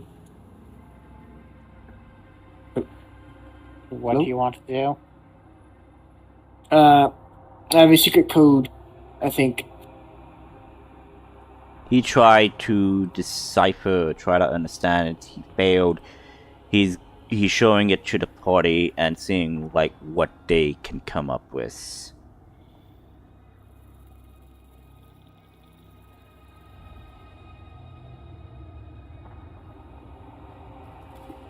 So, So it's a straight intelligence roll. okay. Good brain.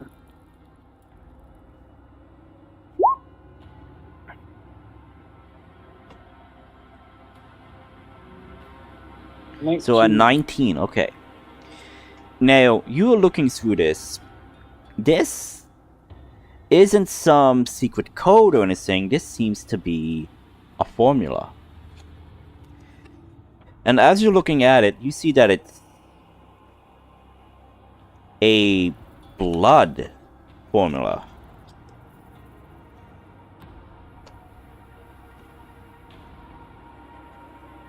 This appears to probably might be, in your eyes, the genetic code for the ancient civilization. You also see 2 other genetic codes. They are different, but you see that they are kind of like put in a sequence with the ancient civilization code. So it's possible that those 2 other genetic codes are possibly through the DNA of these 2 individuals that they were supposed to replace by your interpretation of the information given to you.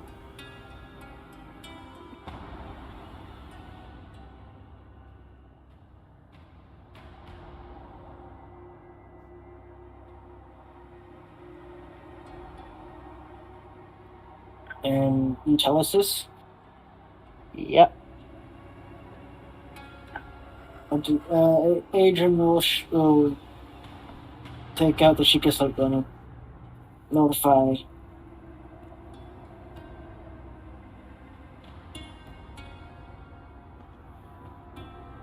And notify the. I'm blanking on their name. What's the intelligence name again? The Supreme Caretaker? Yeah, you notify the Supreme Caretaker. Okay, you ring up the Supreme Caretaker and says, "Yes, Adrian." We believe to have found the genetic code of the ancient civilization. There's a long pause as you say this. The Supreme Caretaker then says, "Are you certain?" I don't know. Are you certain, Nero? Yeah?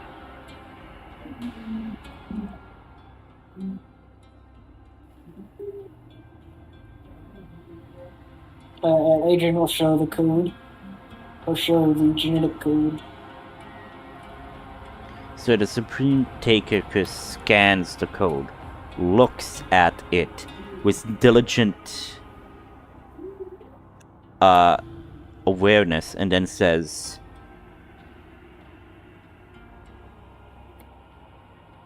"Incredible.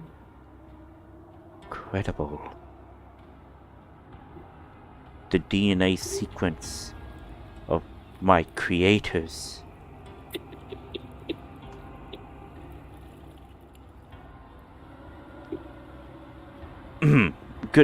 Good work.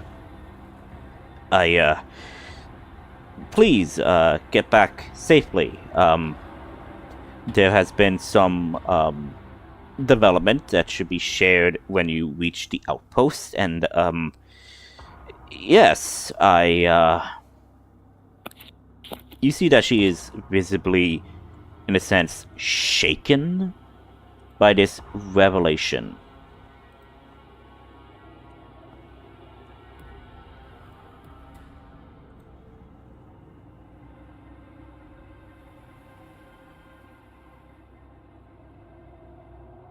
Well, job's good. Yes. We'll see you then.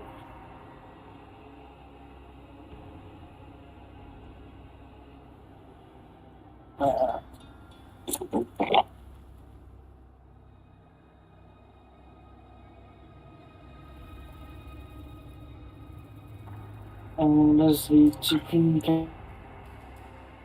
What?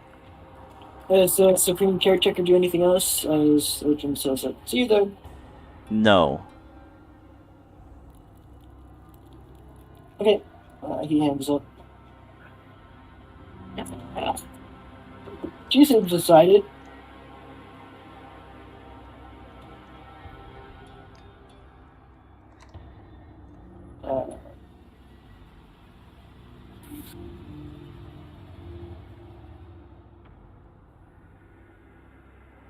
So, yeah.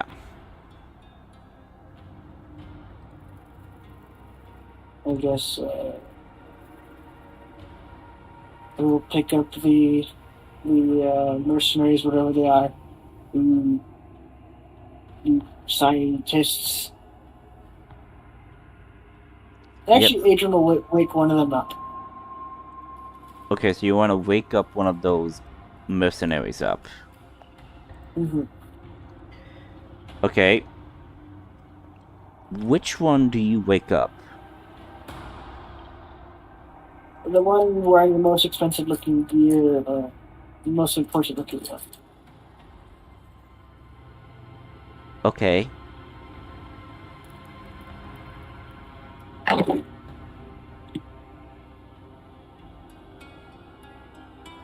So, probably this one. You wake him up. It says, what's going on? What is happening? I would like to ask you some questions.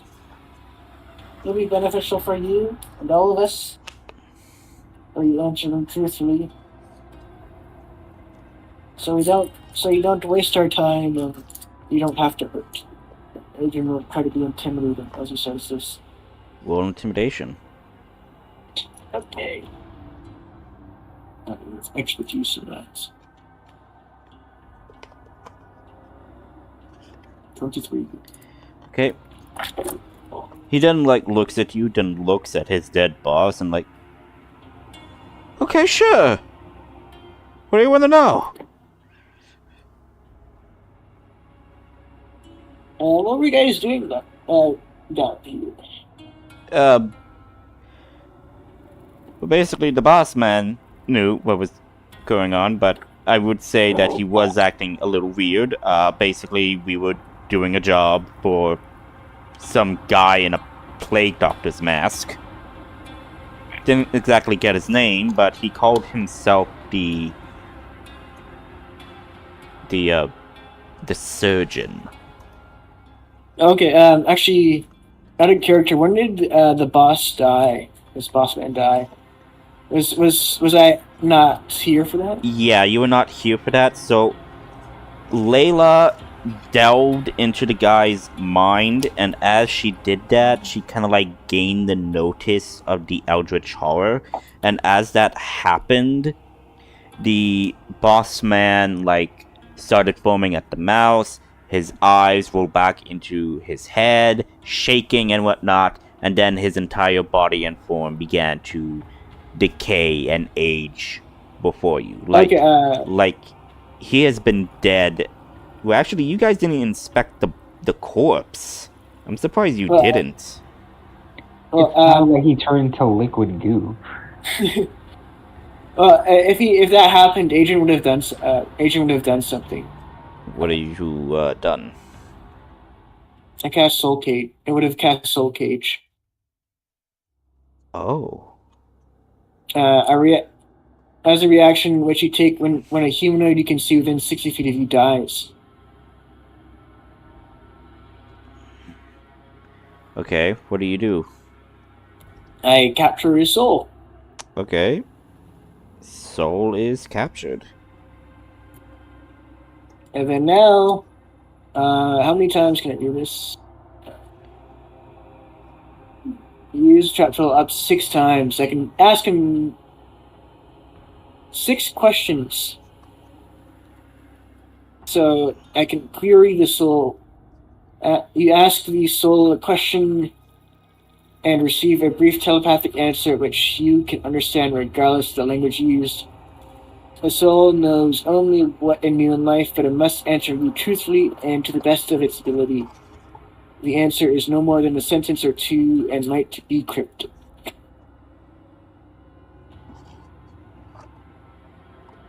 Okay. So as the boss would have withered and died, Adrian would have produced a tiny silver cage and the soul to get sucked out of this guy's mouth as he's decaying and enter that tiny cage. Okay. That happens.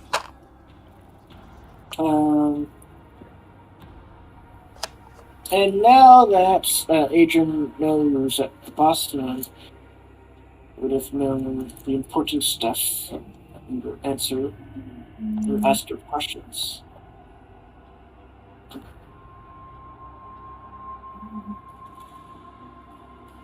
What were you trying to... You asked the soul, what were you trying to accomplish in this facility?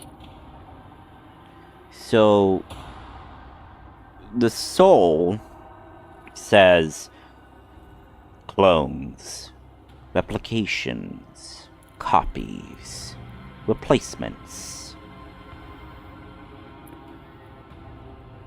Okay, that's 1 down. 5 more to go.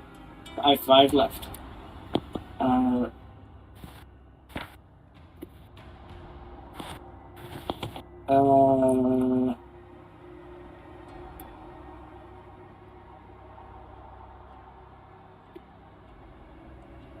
Why were you trying to create clones and replacements? Power, influence, manipulation, control, freedom. What were you trying to control? Control government, control people, serve.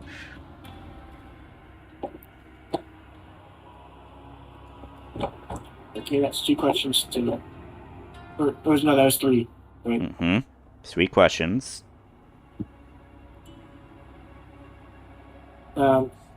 Agents relaying the answers to the rest of the party.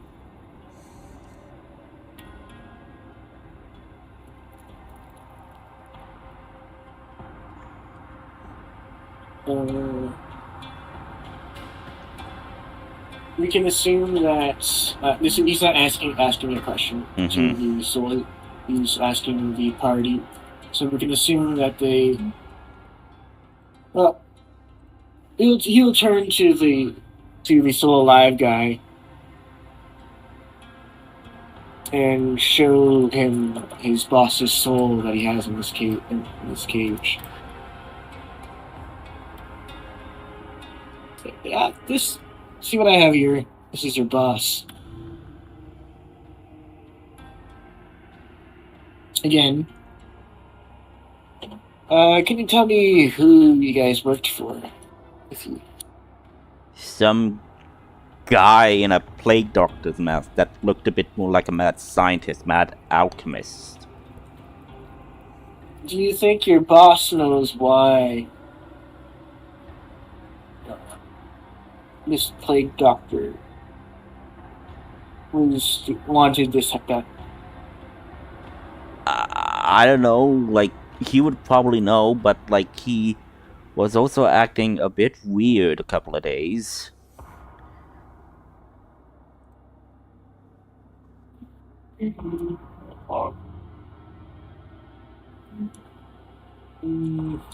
Okay. So he told me that you guys wanted to take control. What? How did you guys come across this facility? This code, and he shows them a piece of paper that he found on their bodies. Well, the plague doctor guy gave it to us, obviously.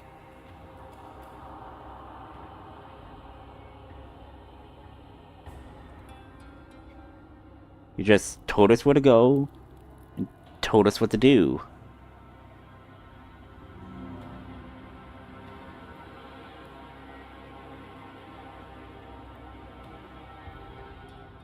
Okay.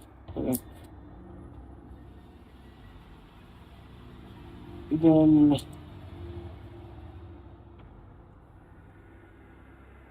why did you work? So why did you work for this guy then? If he didn't even tell you what you guys were doing. We're mercenaries. We just take jobs. We don't ask questions. Is your boss the same then? Did you ask him questions? Repeat that? Is your boss the same? Did he not ask any questions? Yeah. I mean, except for, like, how much the job is going to be, obviously. But that's pretty much it. Do you know what the plague doctor wanted you guys to do after you completed your mission? After your job? Well, we put in the codes and then, like,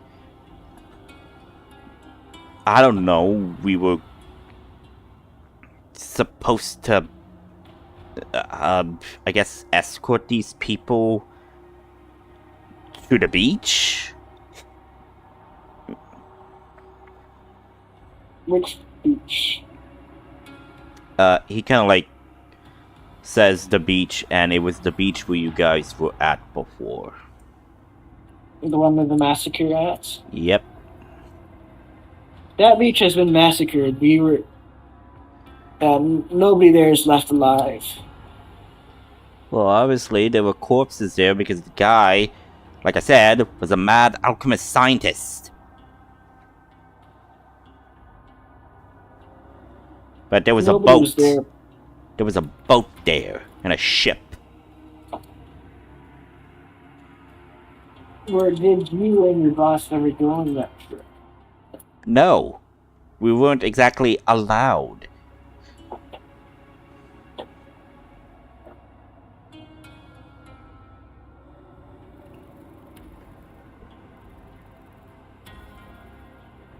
Do you guys have any questions?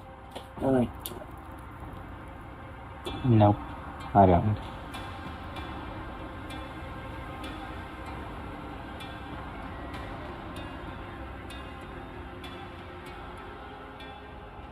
Nail. Fact, are you back yet?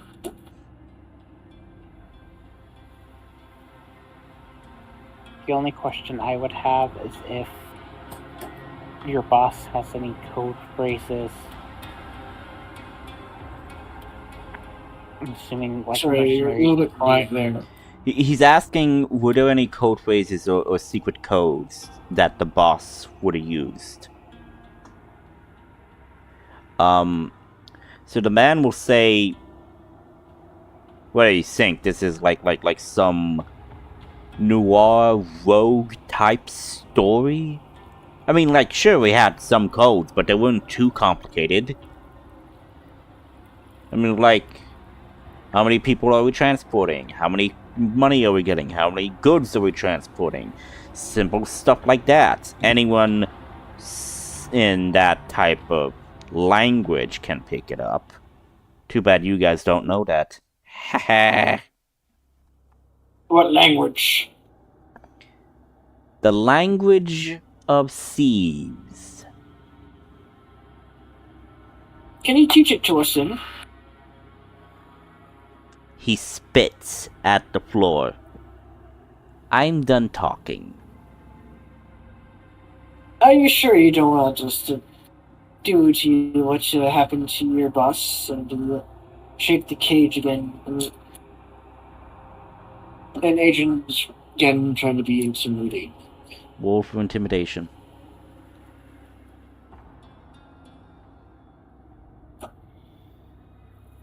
How would you like to be a little soul trapped in a cage for the rest of eternity? And like I said, roll for intimidation. Wrong button. I pressed the wrong button. 22. Okay. 22. He then says, it's not exactly something that could be taught, but I can tell you what freaking sequence of codes we used.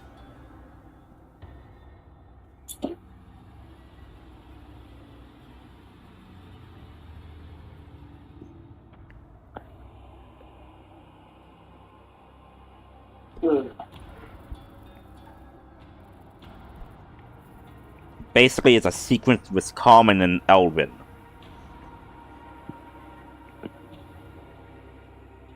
Okay.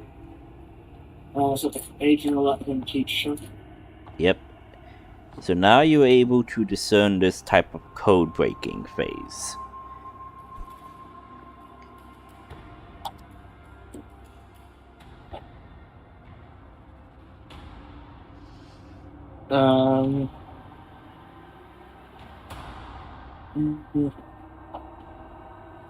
Is there anything else that we should know?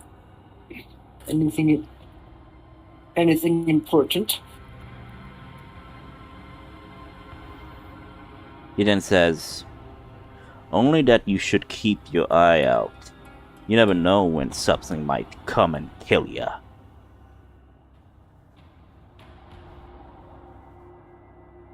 Yeah, well, that's what us adventurers do, anyways.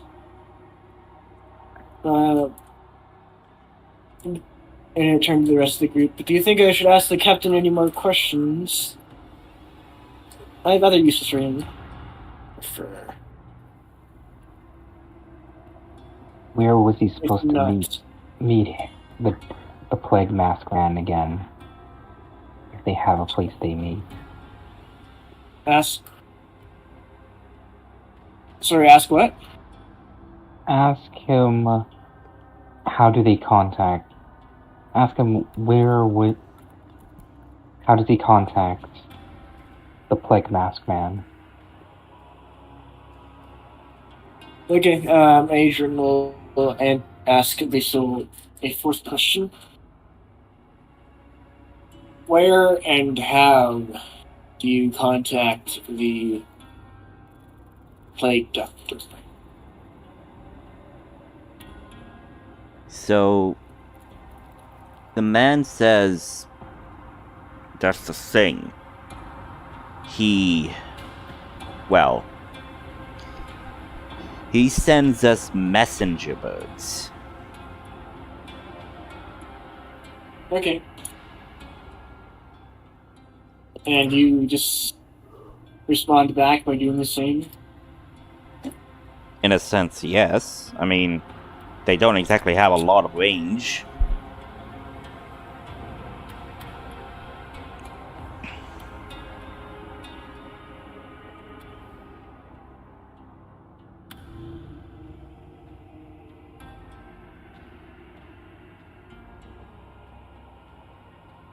I wonder.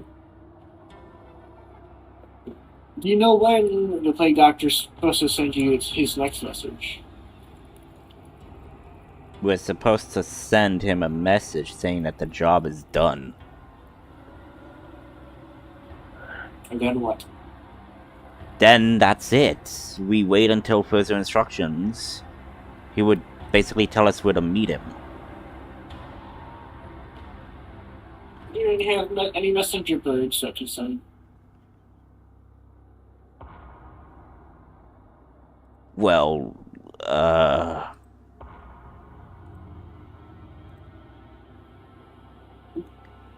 he pauses. Yes.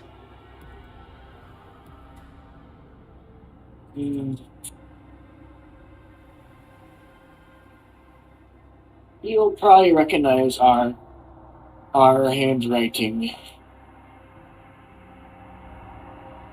That we have different handwriting. Who usually wrote the messages? He kind of like gestures his eyes to the dead corpse of Goo.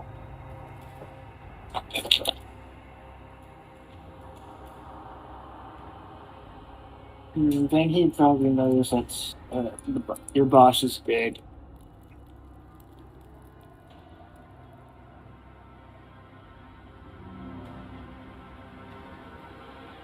What do you guys think? Can you try sending a message to the plague doctor that's to tell them the job is done?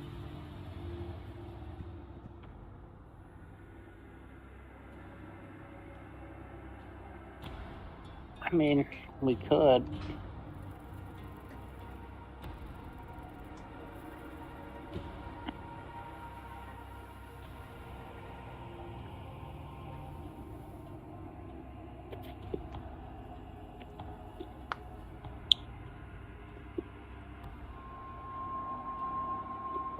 We could.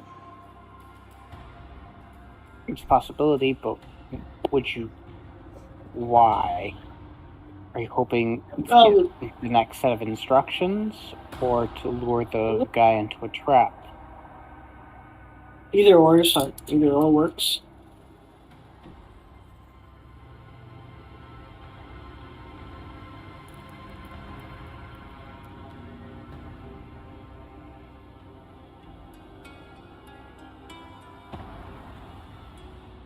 Yeah, either or works. Instructions could lead us to find out more about what they're trying to accomplish. I don't know.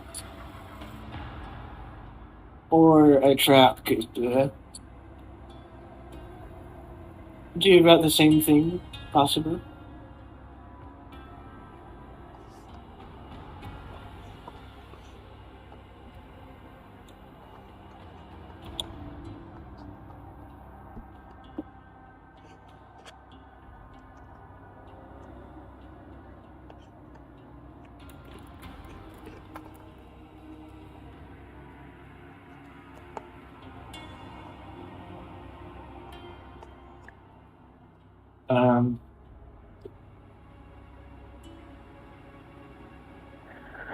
So you guys are okay with that? If you want to do that, you can.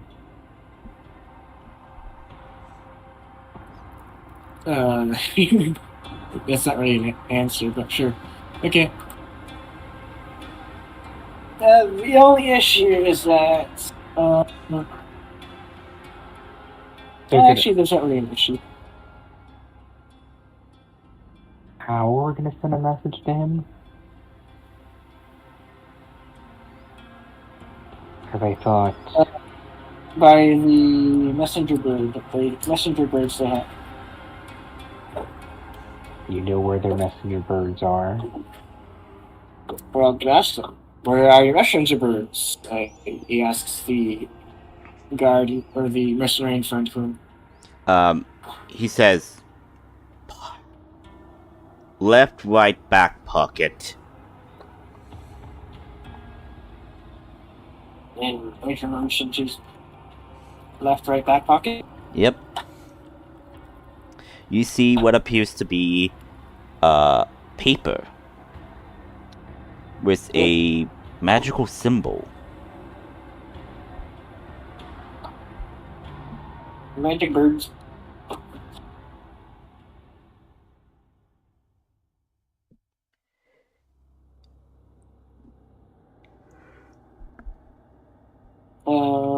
How do I use it? Have you seriously never seen a messenger bird before? Has Adrian seen a messenger bird before? So, roll intelligence. I'm back. Welcome back. Right. Intelligence. 7. You have heard of them, but you have never seen one.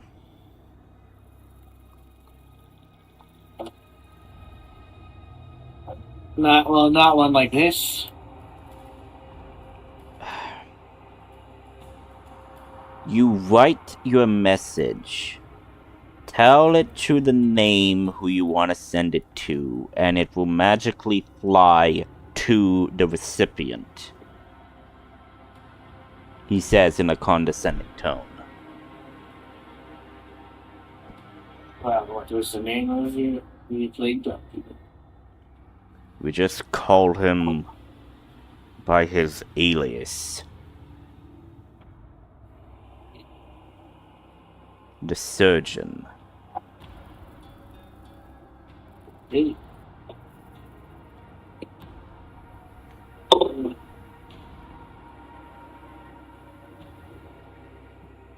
I will. Do you have any old letters from your boss? He gestures to his front pocket. You reach in there. You see, there are back and forth letters from the boss to the surgeon. Okay. Adrian will pull out a blank piece of paper that he has in his. He pulls out his journal and begins practicing mimicking the boss's handwriting. Roll deception. I'm good at that. 1 second. D6. 19. It looks very similar. So my question is, what are you writing? Job is done. You'll be practicing job is done. Awaiting further instructions.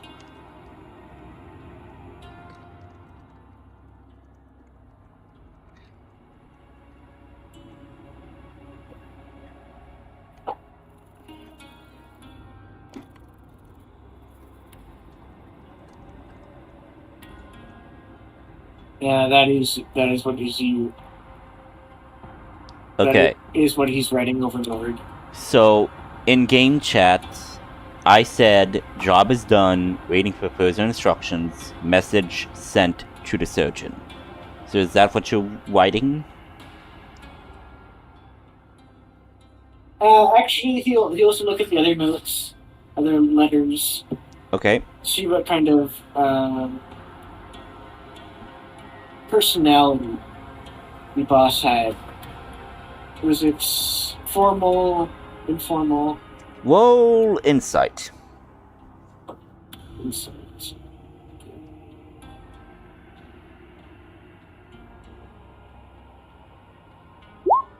24.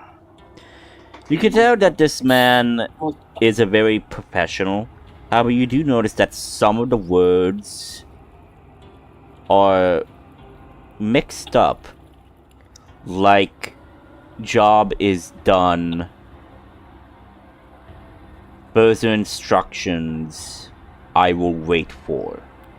When there are an easier way of saying waiting for further instructions. As you're looking at this, and as you're looking at the letters, you can see that it has the same speech.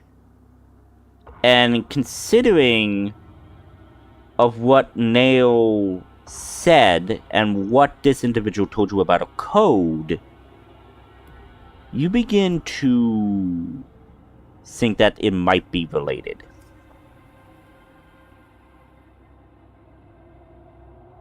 What do these codes mean?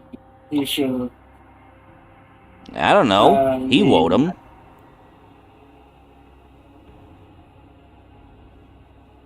Like, he gave you the means to try to break the code. So, you could roll an intelligence check to see if you could break the code. And you could have people assist you in this. Okay, who wants to help? Well, I'm not very. Adrian's not. He's average intelligence.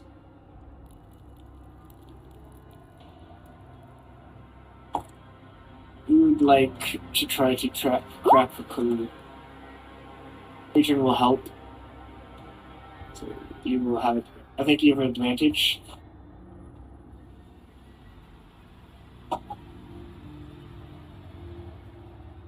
I get advantage if Adrian tries to help? Yeah. Okay. Which means rolling it again. There's also guidance. I'm actually surprised you guys aren't using guidance. This is just a straight intelligence check. There's no guidance. Okay. Guidance would be an ability check. That'd be a skill. Oh. True. With a 19, you're able to break some of the codes. As you learn about more about the plan through the messages, you actually know that they are planning to replace certain individuals in the governments of Ferrum and Jochen to help fund a secret organization that will help overthrow the governments and rule as one empire.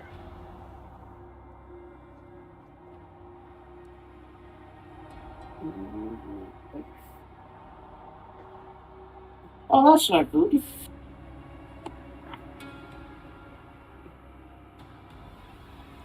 We have enough problems as is with the Nazarite crystal.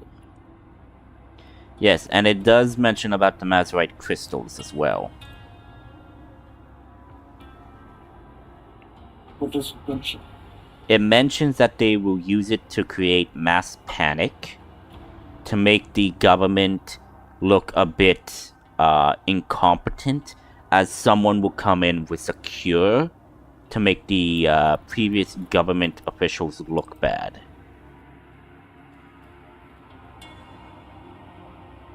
Except there is no real cure, and they're just spreading a plague. So somebody's playing someone for a fool. Or they do actually have a key.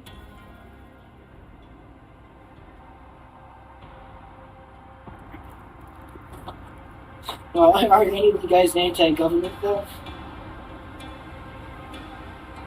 I technically work for the government. Oh no. Well, No, my well, character works effectively, for the government. Yeah. Layla is kinda anti-government. She's more anti-experimentation by random scientists than the government. Which this plague doctor student.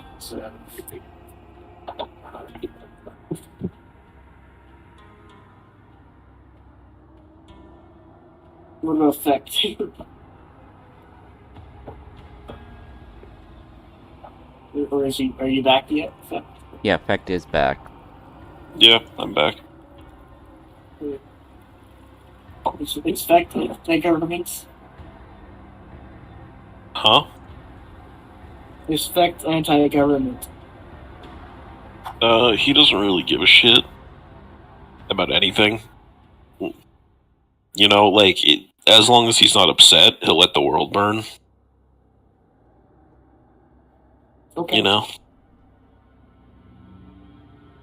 But if these people are aligned with people from his backstory, then yeah, he'll help. Okay. I guess it's our best interest to help the government. I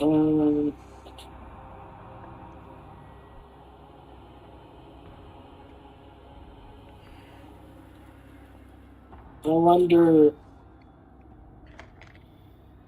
with Neil's help, would Adrian be able to send a similar coded message to say that the job is done? We're waiting for the instructions in. Well, yes. So you could say that the job is done, waiting for further instructions, and then you could put in a code adding something else. Basically, you have that knowledge, you could use it, you could write whatever you want to write.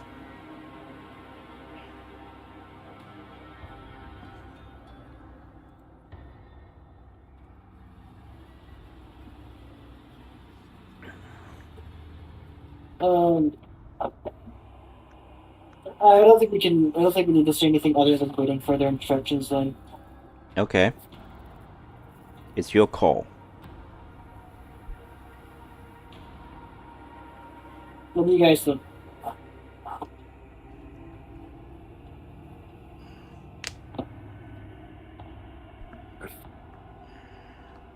Well, this is the plague doctor that Fecht wants dead more than anyone else. Mm-hmm.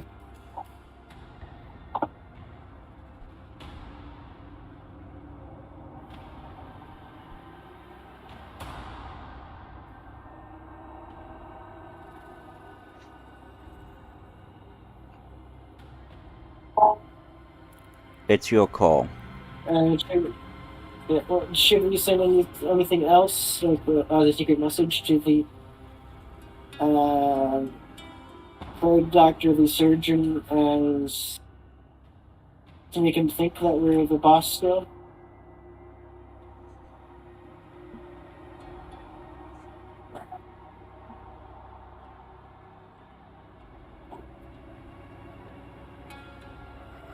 What are you asking?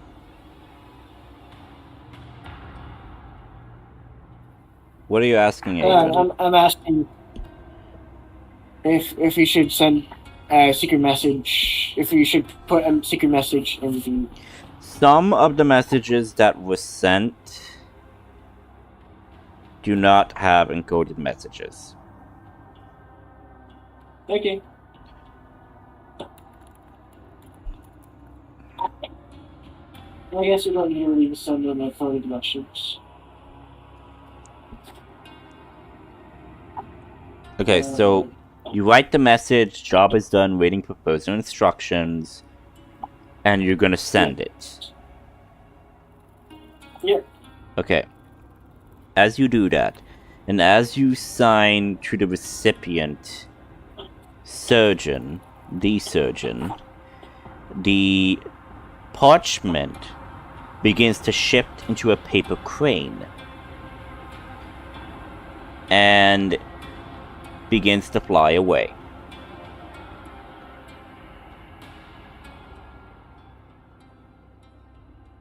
Adrian, or Dale, can you have your familiar follow it? I don't think we should do that. We won't be able to. First, because if it gets detected, he'll know someone's on to him. Follow it far enough away. Owls have good eyesight. Besides, I won't be able to contact my familiar or anything from any real distance. Follow it at least so you know what general directions. I mean, we'll know that from just the direction it flies off into.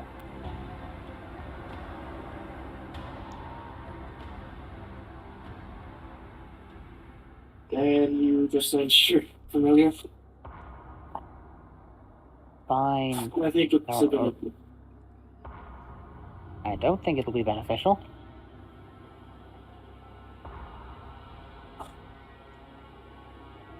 Yeah. Just follow at a distance. Owls have good eyesight, and Okay, so It's a tiny paper crane that ain't that far. Well, owls can see mice in long grass from hundreds of yards away. So, what's the difference between a flying paper crane?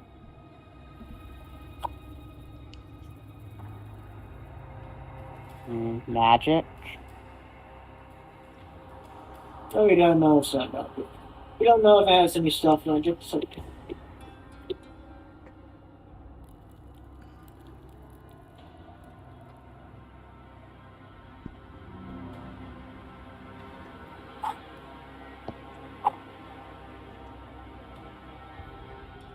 So are you wanting to send a familiar after the crane or not?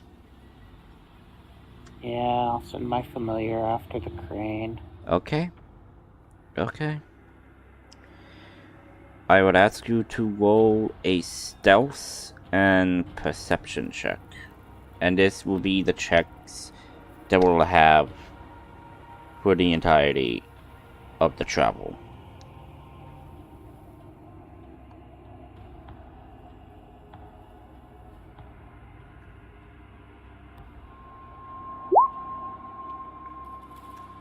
Okay.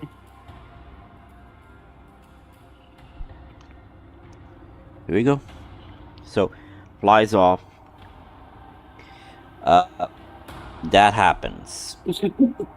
What are you guys gonna do? Natural one. So. What are you guys gonna do now?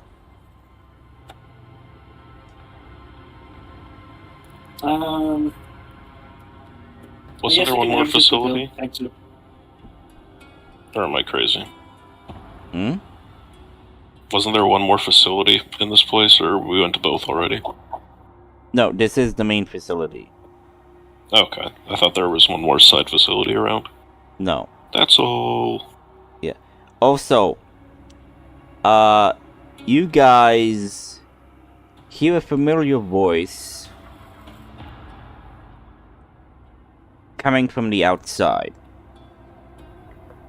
Otis, the effects of the mutation wear off, and you feel groggy and tired as your entire cognitive self regains composure. So you no longer have the -3 to the intelligence and the strengths. Okay.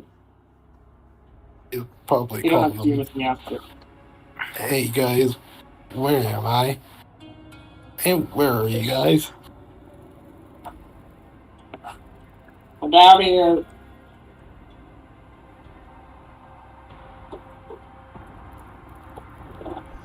So you hear the footfalls of Otis as he is making his way in the hall. And you see Otis in his ruined outfit, so to speak, because of his mutation. Yay, Otis, you're no longer a giant monkey man. What's a monkey? Like a hare. Similar to an I don't ape. know, whatever you were. Whatever you were in, not too long ago.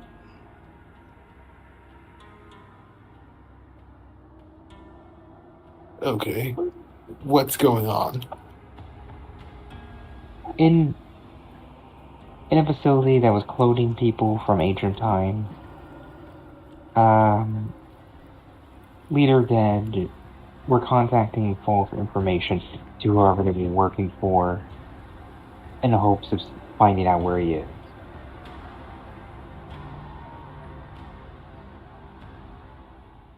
Okay.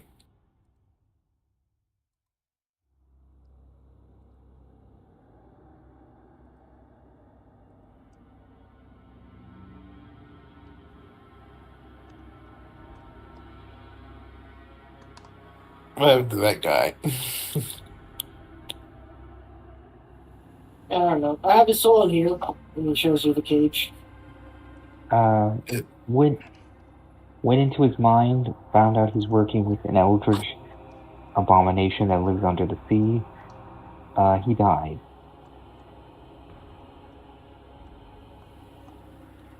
And now I have his soul. Are you okay, Layla? You don't look well.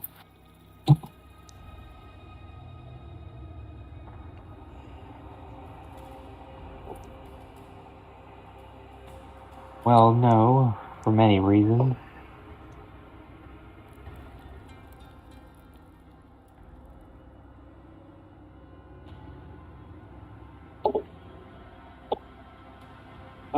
Tell us whatever you feel.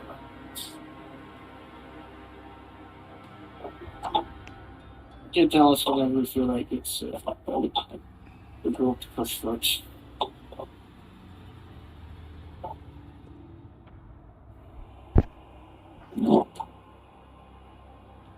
But Otis, you do see these figures. Pale white skin with black shadow colors and formations on their bodies. Black eyes with purple irises. Black hair and silver hair mixed in together. And, yeah. And they look elven. And they look elven with their features. Like, who are these two? He points at them. Well, that's Jane and that's David. Okay. Actually, no, his name is Joe now instead.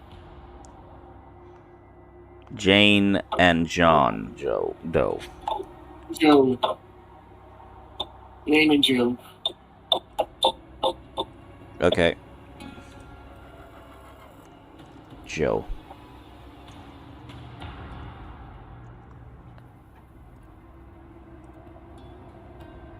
Okay. So, are you guys wanting to investigate the facility more? Or are you wanting to head back to the outpost? Or are you guys wanting to go and try to find where the Iker parasite symbiote is? What about the owl? I guess they'll probably What look about at. Neil's familiar? Probably ask about the. Like, you guys know where the. Oh, you guys know about the whole gooey substance monsters around here? They look at each other and they shrug.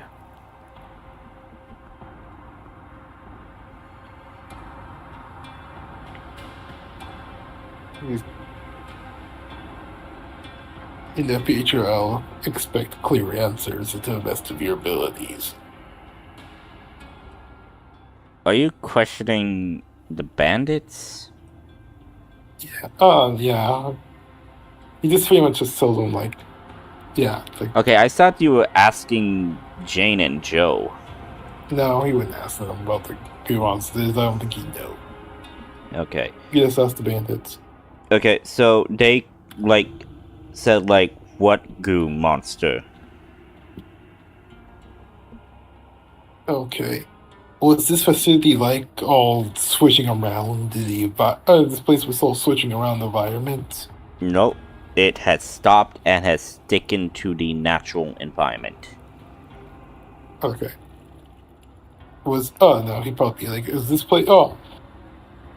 How empty was this place when you got here? Very empty. I mean, we did have to kill some of the sentries, but, you know, they were old and decrepit. Okay. And how were you able to get the term password for this place? The boss man had the code and all of the instructions needed to access this place.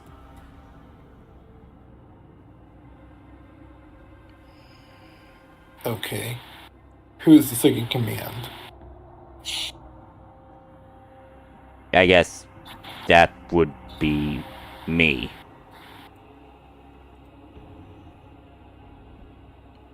Okay. How much were you getting paid? Good amount of gold. Okay. Where are you guys from? We're from all over, I would say. Birthplace? To the best of your Yaren, abilities? originally. Okay. How did you meet this doctor person?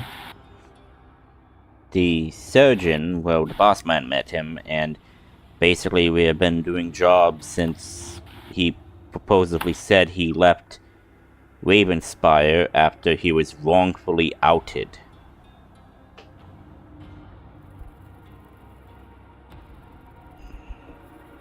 What do you think of this scientist dude? Scientist person. I mean, the surgeon guy, I mean, he's like a mad scientist, alchemist type character. I don't know. We don't even see his face. And what was your betrayal contingency if your employer tried to betray you? I mean, he wouldn't exactly betray us. He's been, again, paying us good amount of gold for doing such menial tasks. I mean, figured like he was just wanting to give gold away. I don't know. Okay, what was this first task he asked you to do?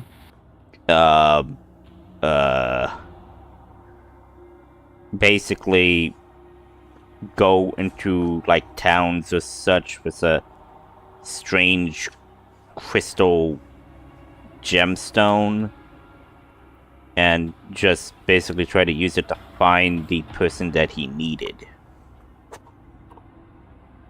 Do you have this stone? Oh, do you have the gemstone on you?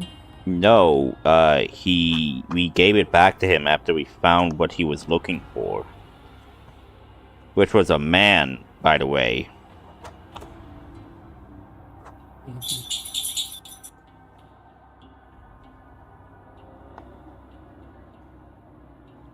Okay. Me and my acquaintances here are working for the Duchess. You have been aiding in the kidnapping of probably a bunch of people for this person. Well, hey, dude, we're mercenaries. Good, Mhm. evil, doesn't really matter, so long as we get paid. Indeed, but I'm afraid your payday is about to get cut. And, well, depending on how much you've been dealing with this person, you could be jailed for his crime. Oh, And no. seeing that there's a beach full of dead people, it doesn't look good for you. Yeah. So I guess I forgot to mention that we catch Horace up on everything that happened. Yeah. I think just like If he wasn't aware. okay.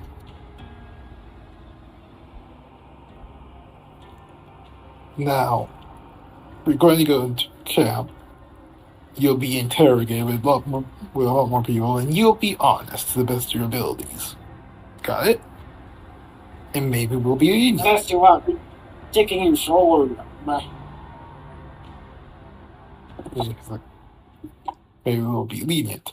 And maybe, if you don't be a dick about it, you may even go free. And if you're lucky, you may even get some money out of this, opportunities. Are you intimidating or persuading? Just saying things straightforward. It's up for them to determine it. Okay. So he kind of like looks at you, then like looks at the rest and like, okay, I guess we'll answer the best that we can, but like I said, we're basically kept in the dark about certain things. Okay. Have you worked with any other mercenary groups?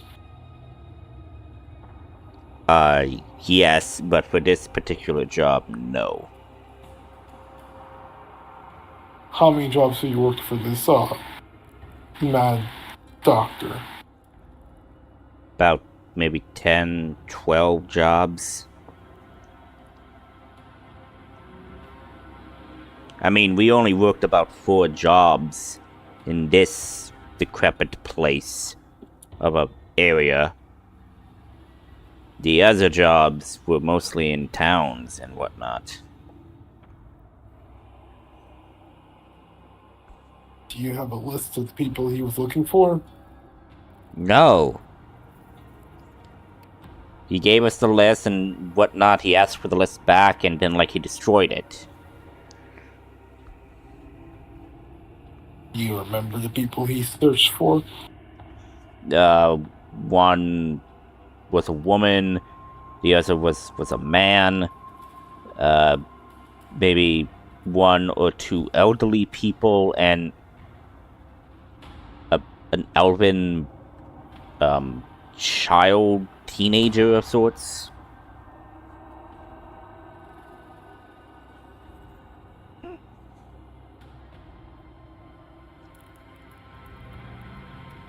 However, we were only able to complete 1 of the jobs. The other, well, couldn't get to this person because apparently all the other people that were sent to get this person ended up dead or something. Who was this person? I don't know, just strange foreign woman from Firhum.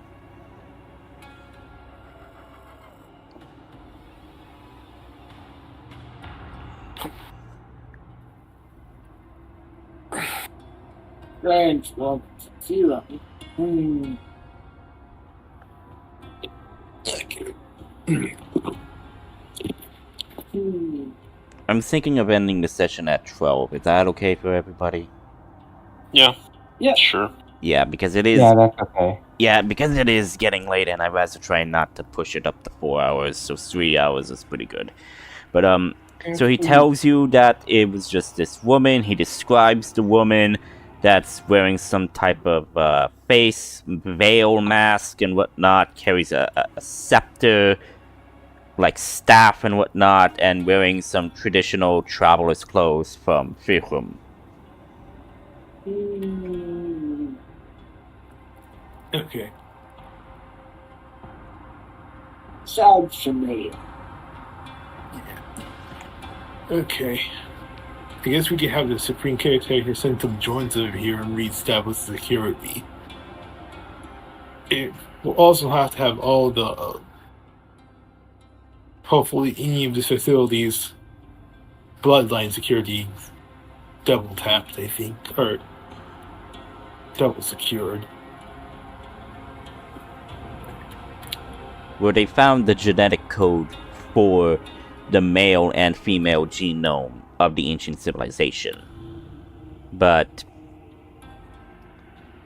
that's all what they have. And they do have it on file in the main systems now, here.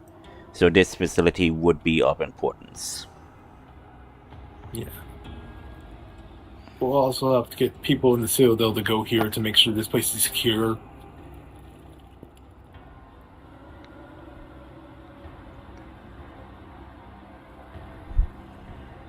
Yeah, orders will. It's like orders will go over here and this place is secret chaplain into the thing. Yeah, so the group has already messaged the Supreme Caretaker. People are going to come and secure this facility. All of the information has been secured, and basically the facility will be on lockdown when you leave. Okay. Yeah, it's like, okay, I guess that's it. I mean, this was all happening while you were in your Shadow Yeti mutation form. Yeah. Let's... I guess... Everyone ready to leave? Yeah. Let's head back to the camp. So everybody is okay with leaving? Yep. Yeah. What did Nails do with his familiar? So, now, with your familiar, the bird is traveling. The paper bird is traveling. Your perception does keep track of it, but the bird then loses sight of it. And as the bird is trying to find it, your bird gets snatched up out of the air by a long tendril-like appendage, and then like a frog, like as it's being eaten.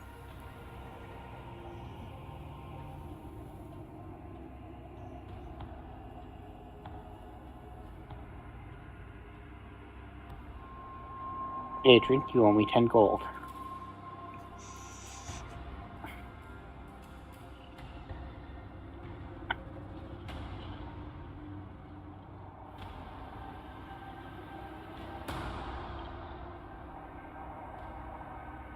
Yeah, I didn't know we were doing stuff.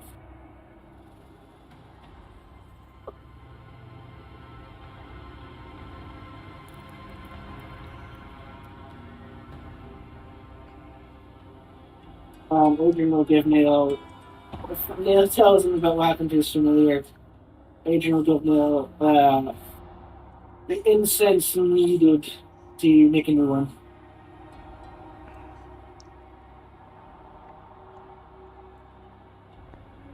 No. Let's head back to camp. So everyone is heading back to camp. Okay.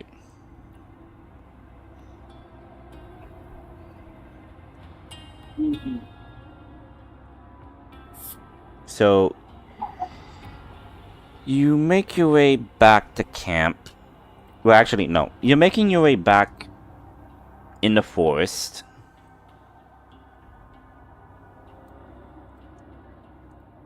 You had no difficulties.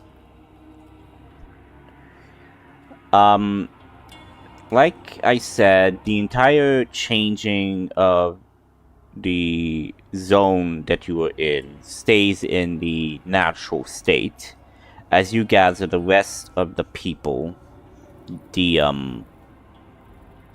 automaton and that person as well.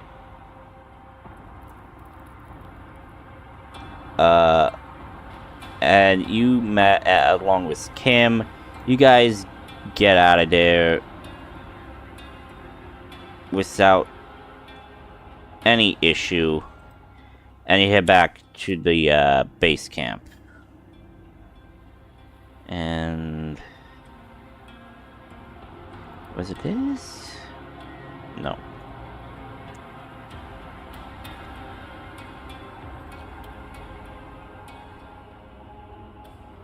There we go, found it.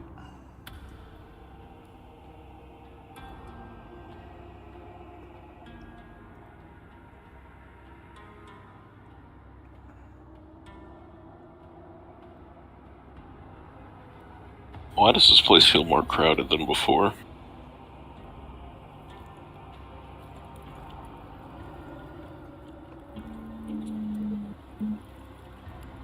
And I'll paste Kim, I'll get rid of the Andronite, I'll get rid of and replace with this guy.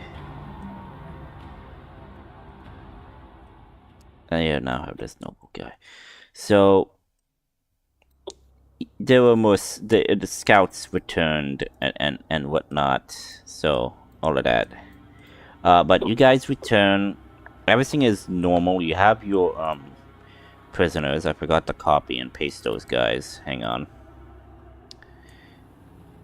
And you also have your friends, Jane and Joe.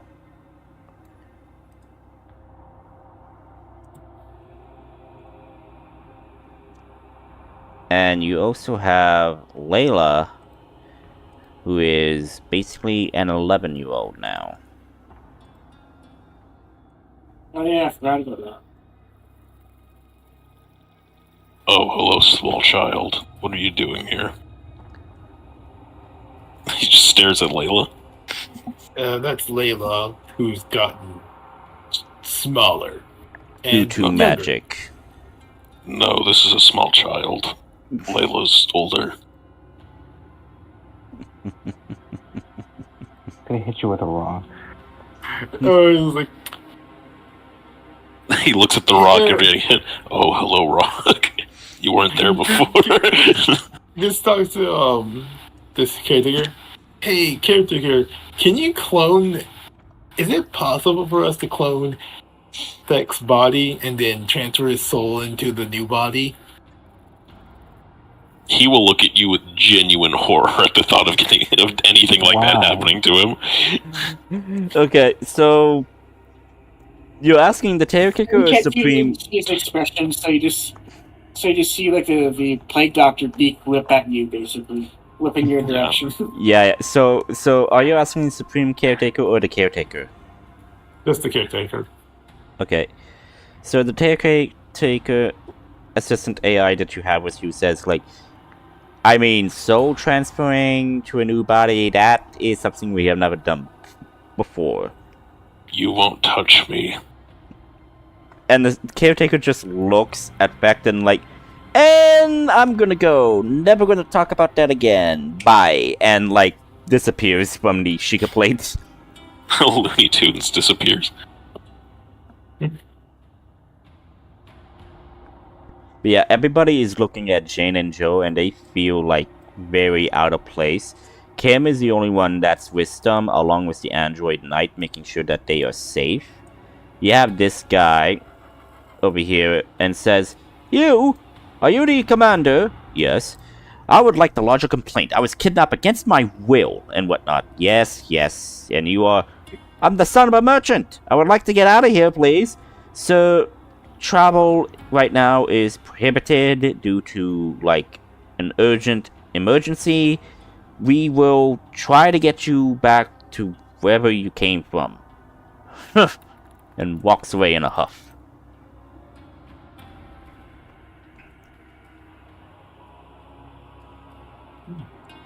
I guess we have to go for this slime monster and take it out or capture it.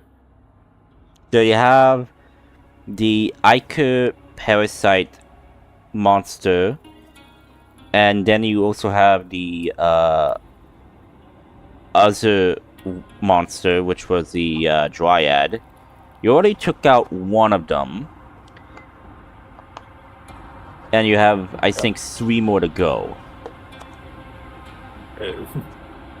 3 more or 2 more? I'm thinking 2 more, I said. Before you could face, like, I guess, the queen or boss of the corrupted zone. Yep. So I guess, or it's just having its armor refitted. Mm-hmm. Having it mended, having it fixed. So yeah, Layla, Yeah. you have... what am I talking about? Trying to think. Being young, a problem. Yeah. People give you clothes that are fit for, like, halflings and all of that, because it would probably be easy to, like, in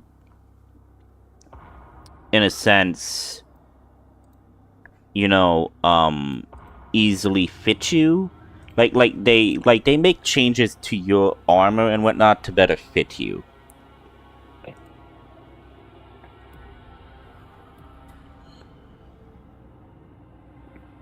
Layla, I sent for a potion of aging. Aging. I'm saying, like, when was that potion of age supposed to get here? I guess, or so talk to this caretaker and just like, hey, caretaker, Yes. you know why Layla is small? According to the area changing zone, it was changing between the natural organic area, then to like a dead decayed area, which is probably the current state of what is happening. Then it changed to apparently a magical infused chaos environment. So any magic would have had the chance of basically misfiring and like having different effects. So probably one of the effects is she aged backwards. You think it's permanent? The caretaker then says, I don't know. I mean, she could probably grow back to her natural state by, you know, natural means, but if she wants to get back to her original state, then, like, I don't know, a magical potion of aging, or maybe dispelling the spell that was done upon her, I don't know. This is new territory think of for it us. this way. I guess Layla, think of it this way. Imagine how many rich people and nobles would want to be in your situation. Do you think it's just as simple as using Dispel Magic? Like, dispel magic might work, might not work. I mean, this is new territories for you people. Okay, can you give me contact to Sage? Well, let's try it. Dispel Magic. Okay. You cast Dispel Magic, and Layla, you feel the magic circulate around you as you feel yourself beginning to change. However, You just grow an inch taller.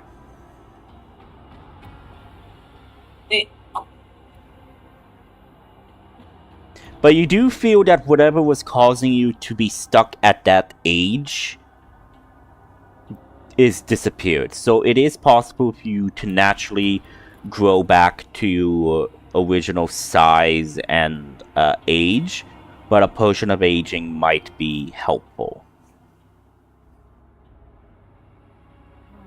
But you're no longer hindered by the magic spell that is keeping you at that eternal use. Oh yeah, imagine. Oh, you're almost immortal.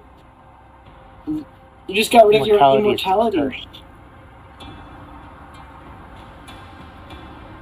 I don't know, being stuck as an 11-year-old forever sounds like a living hell. It is. No.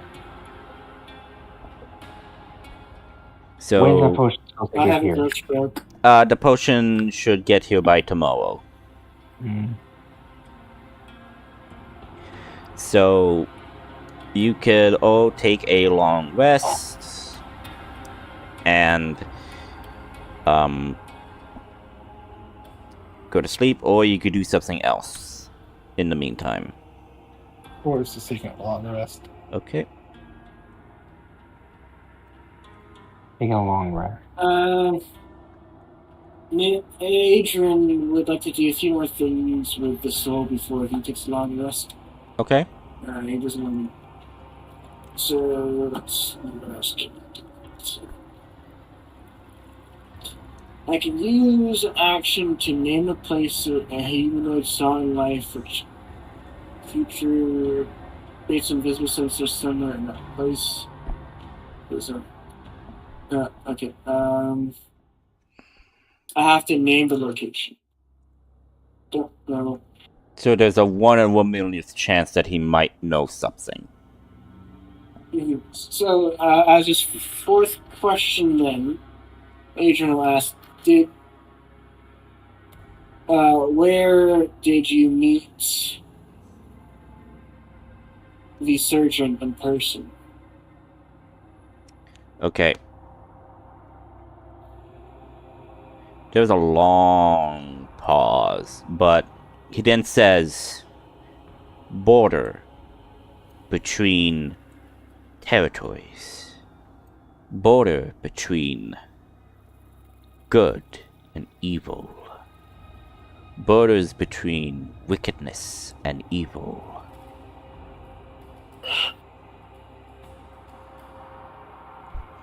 Yeah, it's more than one. It's more than two sentences. Okay.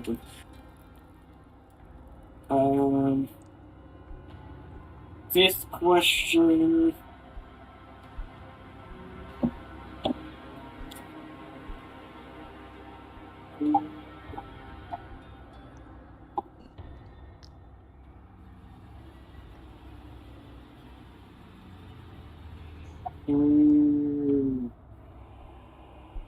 Who did Layla tell us what the Eldritch being? Oh yeah, she did. I mean, tendrils did not exactly see its real form, just saw the 4 glowing eyes, a maw with pincers and razor-sharp teeth. That's the only thing. So you don't exactly know the size of this entity. What killed you? Adrian will ask the soul what killed it. Okay. Are you alone right now, Adrian? In a tent? Yes. Make a will save for me. Wisdom. I prefer you to do some things. Oh. I'm gonna use luck points. Okay. There we go. Can you use luck? Wait, can you use luck to redo a savings throw? Can you do that? Here's the feats. Okay, yeah, okay. No, just wanted to make sure. Okay, so it's a 17.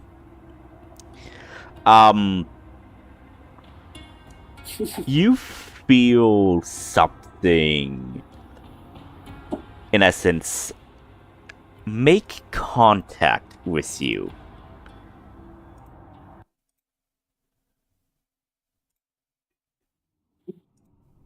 All right, buddy. I'm already a warlock. I can't be a great old one. I can't be a great old one warlock.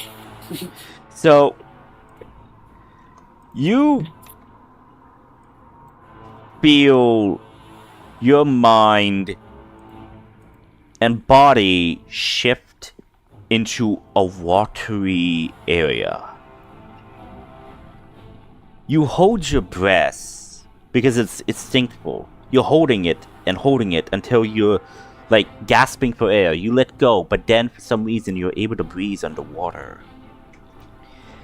You find yourself in the murky waters of an ocean. You try to swim up, but you don't know which way is up or which way is down. You see flashes. Seems to be a storm above. You find yourself what appears to be a wreck with bodies. And then you hear a voice. Gargled. Horrid. Old. Oh. Another. I must say, you are not of the one that is prayed to my father. As you hear a growl and a snarl, you see tendrils emit from here. I must say, you are either brave or foolish warrior. I know. Okay, yeah. Sorry. No. Say what you would want to say. I think Adrian would be standing his ground since warlocks are all about Okay. contact with outer plane beings. Okay. That's what. And he then says, I know of your pact with an old god. One, not of this realm, but one between the veil of realities, of the spirits and the dead. I believe he is named Ichigo.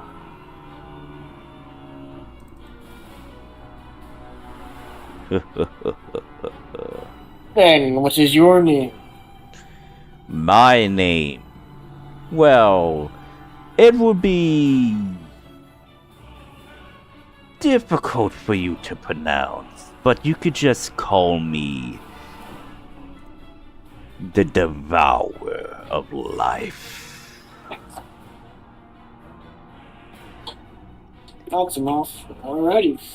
Tell me, great warrior, as one of the tendrils kind of like begin to circle around you. Are you not afraid?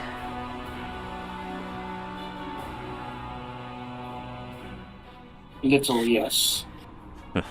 You did ask my worshipper or my incensed puppet a question of who I was. I was there when the first being existed, when the creator of all existence made the first soul and life.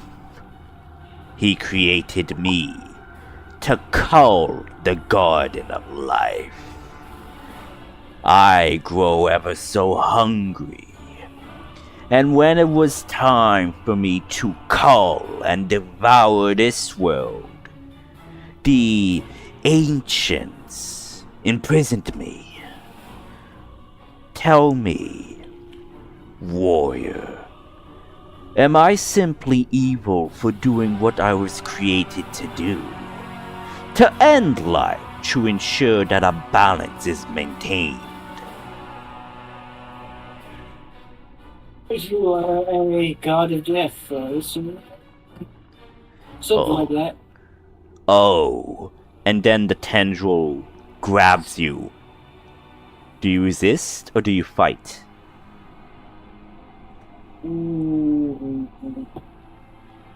What kind of grab is this?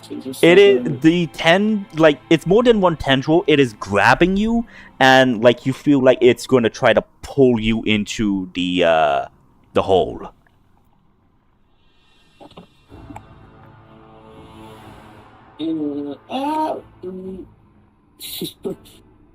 He'll let it grab him. Warlock, I think he did stupid things to gain more power. Okay. You are grabbed inside of this hole. Everything is pitch black now. You don't see anything, but you hear the voice. The other one, the little female, she tried to figure out fear. I showed her what fear was. But you want to know who I am. So I will simply tell you. And then from behind you see glowing light. You turn and you see gargantuan glowing eyes. I am devourer of all life and worlds. And you say I am evil because I cause death. Isn't your patron that you follow someone of death as well? How is he no different from me? I never said you were evil. I just said that you're a death god. Death is a part of this world.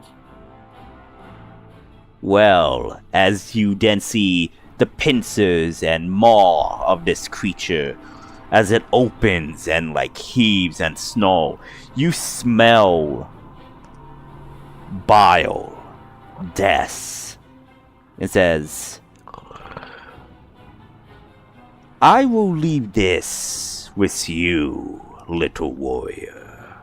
I will be freed, so I may do my duty.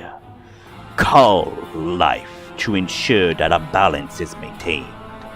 Too much life is bad, meaning new life cannot grow. But you should not trust your patron, Ichigo, so frivolously. After all, he is just like me. He kills to cull the garden as well. But the thing is, I do it because it is my duty. He does it because he... And then he leans in because he enjoyed it. Who's to say that you are not just like him?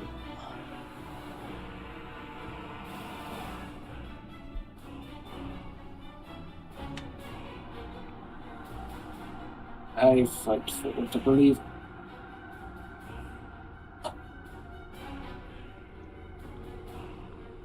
You find it hard to believe that he is not a monster, that he is an honorable warrior just like you. As I said, I was just about to say, I do not care what powers I use, as long as I use those powers for what I believe in.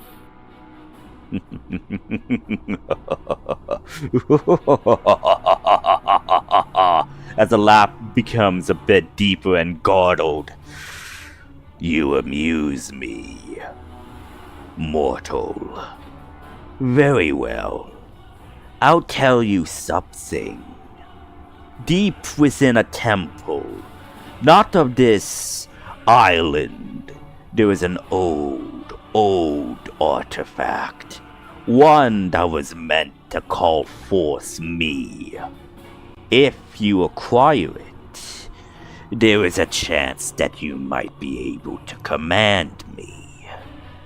But there is also the chance of you dying from insanity. But the power you shall acquire will make you a god.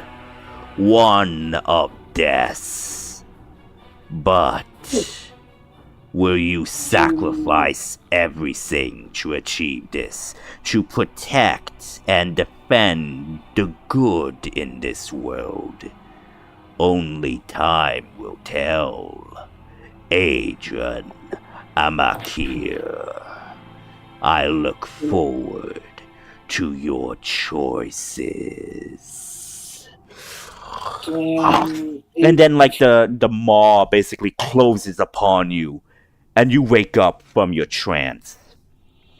Could Adrian have made an insight check to see if this other being was lying? Sure. He will use one of the soul points that he has from the soul cage to give him advantage. Okay. So there we go. Alright, I forgot to roll the advantage. It's fine. Roll again. Ooh. And I need to spend a luck point as well. Okay.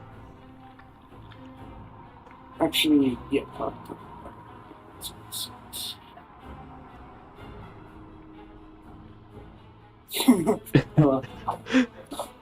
14 is the highest. So, yeah. as you discern what he is saying, as a god of death, one of horror and destruction, as he has foretold and declared himself to be, a devourer of life, he speaks truth in your eyes and ears. This god, this being, he is being truthful to you. And so, what did he say was the artifact? He said that there was an artifact in an old temple. Not of this island, but somewhere on the mainlands, that he can use to control and command him like a familiar. Well, I guess Adrian's a great old one. Because if you would try to acquire it, it might make you a god, or you might die from insanity. That is what he says. Okay.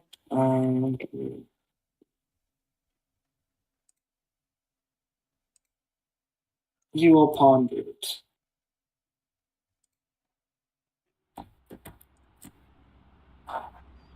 So, what is everybody else doing? Besides making deals or conversations with an old ancient god of death.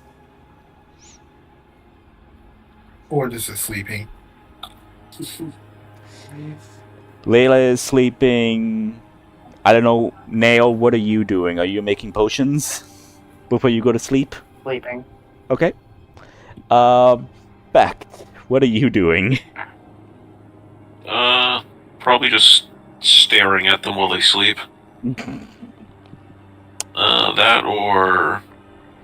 I don't know, maybe he would... let me double check how long the spell takes. Let me see. If I plant growth, could I still get my long rest? How long does plant growth do? It's either an action or 8 hours, and I'm doing the 8 hours. I mean, it's currently, like, close to nighttime. I mean, you could totally... I mean, if you do this, you won't get the long rest. Well, how much time will I have? Because I can short rest for 4 hours. I mean, long rest, sorry. it's like 8 or so p.m. right now. So you have... So I'd be done by like 4 a.m. and then a long rest for me is 4 hours. So I'd be done with everything by 8 in the morning. Yeah. Would you allow that? Yeah, I would allow that. Okay, and what are you doing yeah. with the Staff of Power, Nail? I'm assuming it's going to be the next day by the time we leave. Oh. Oh, so you're rolling to see if you get charges back, right? Yes, I'm rolling the charge return. Okay. Just making sure. Just tell me that you're doing that. So, yeah, I will allow you to do... that probably says that. Yeah. So I will allow you to do the plant growth. What are you doing with the plant growth effect? I just want to make the place nicer. I know it's a shithole right now. Okay, so are you doing it on the inside or the outside of the outpost? The inside. Okay, so you go around, I guess, in certain areas, or you're doing it in the middle? In the middle. He just sticks his hand in like a spear. And then just chills for the entire 8 hours, just staring. and you are like doing plants. So do you choose what plants grow, or is it just natural plants that were once in this area? Do enough 100-foot radius. Let me see. This spell you enrich the land. All plants in half a mile radius centered on a point within range become enriched for 1 year. The plants yield twice the normal amount of food when harvested, but Okay. I don't think there's any food here, so No, but you do that. But you do that, and after your 8 hours, you do see what appears to be some growth of natural life returning within this area. Yay! So yeah, and then Pretty flowers. well, natural life slowly returning, but yes, and that's pretty much it. So I guess everybody will wake up from your long rest as you will start the day. And yes, Layla, the potion does arrive, and it is given to you. I drink it. Okay. Question: are you outside or in your tent? In my tent. Wanted to ask. And question: are you still wearing your clothes? Put on the old clothes. Okay. You come back to the fact I was making sure you had enough stars. You kidding? No, wait, please. You drink the potion. As you drink it, it tastes horrid. It's a horrible taste. But as you do it, you then feel your body naturally age and grow, and you grow back to your natural state before the de-aging spell. So you're back at, I think, 20. So you're back at 20 years old.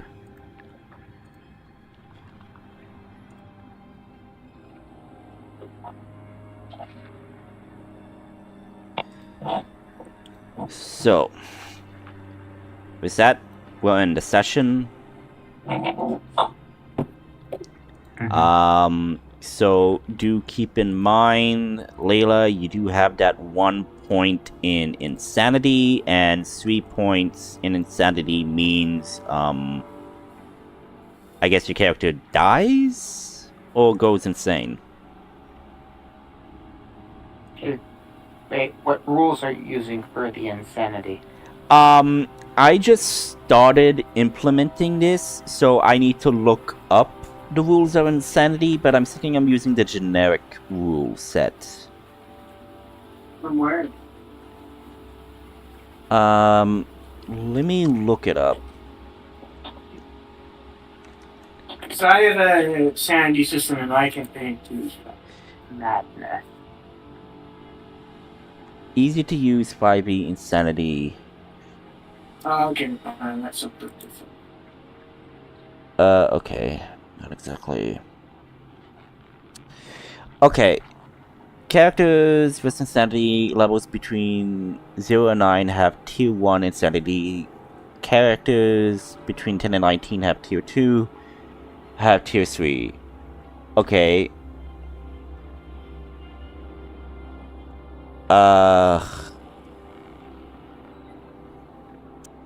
There are two ways.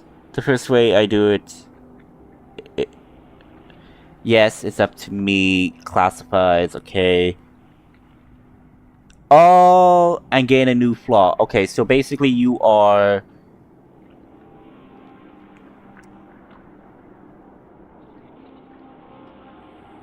Okay, so you're at level 1 in insanity, so you're at tier 1. So yeah, you will be given a table, or is this madness?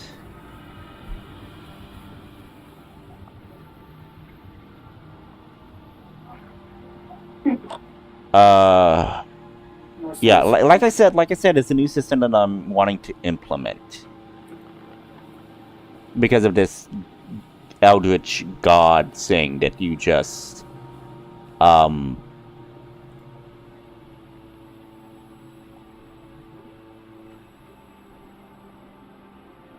Oh, okay.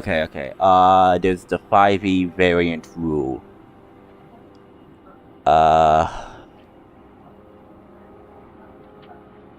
Okay.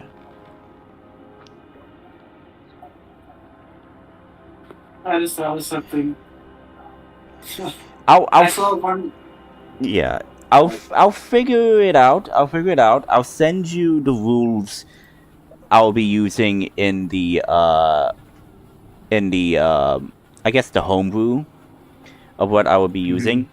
But yeah, pretty sure like I'll just like have a table, and like if you reach a certain amount of points, then the tier 1, tier 2, tier 3 thing, and then like you'll get certain disadvantages or effects done. But overall, I'll look upon that more in depth. But yeah. So with that, I say we could end the session here, unless you have questions. Agent still has one more use of Soul Cage. Oh. How many uses do you have? 6. Okay, wait. You use 3 to answer questions. You use the other one to ask about where you met this thing. Then you used the 5th one to ask who was this octopus creature thing. Then you used the 6th one for the advantage. No, the 4th one was to figure out who the octopus thing was. Okay. No, you asked the soul where he met the plague doctor guy. Oh yes, that was the 4th one, wasn't it? That was the 4th one. The 5th one was when you asked about this eldritch entity octopus creature. Then the 6th one was when you used it for advantage on the insight roll. Yes. Yeah. So you used it all up. Okay.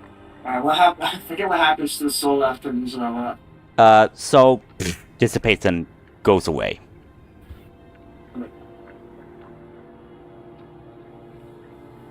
So yeah. Yeah, it's just for this.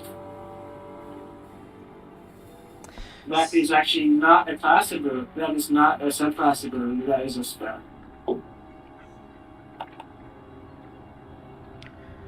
So is that? Yeah.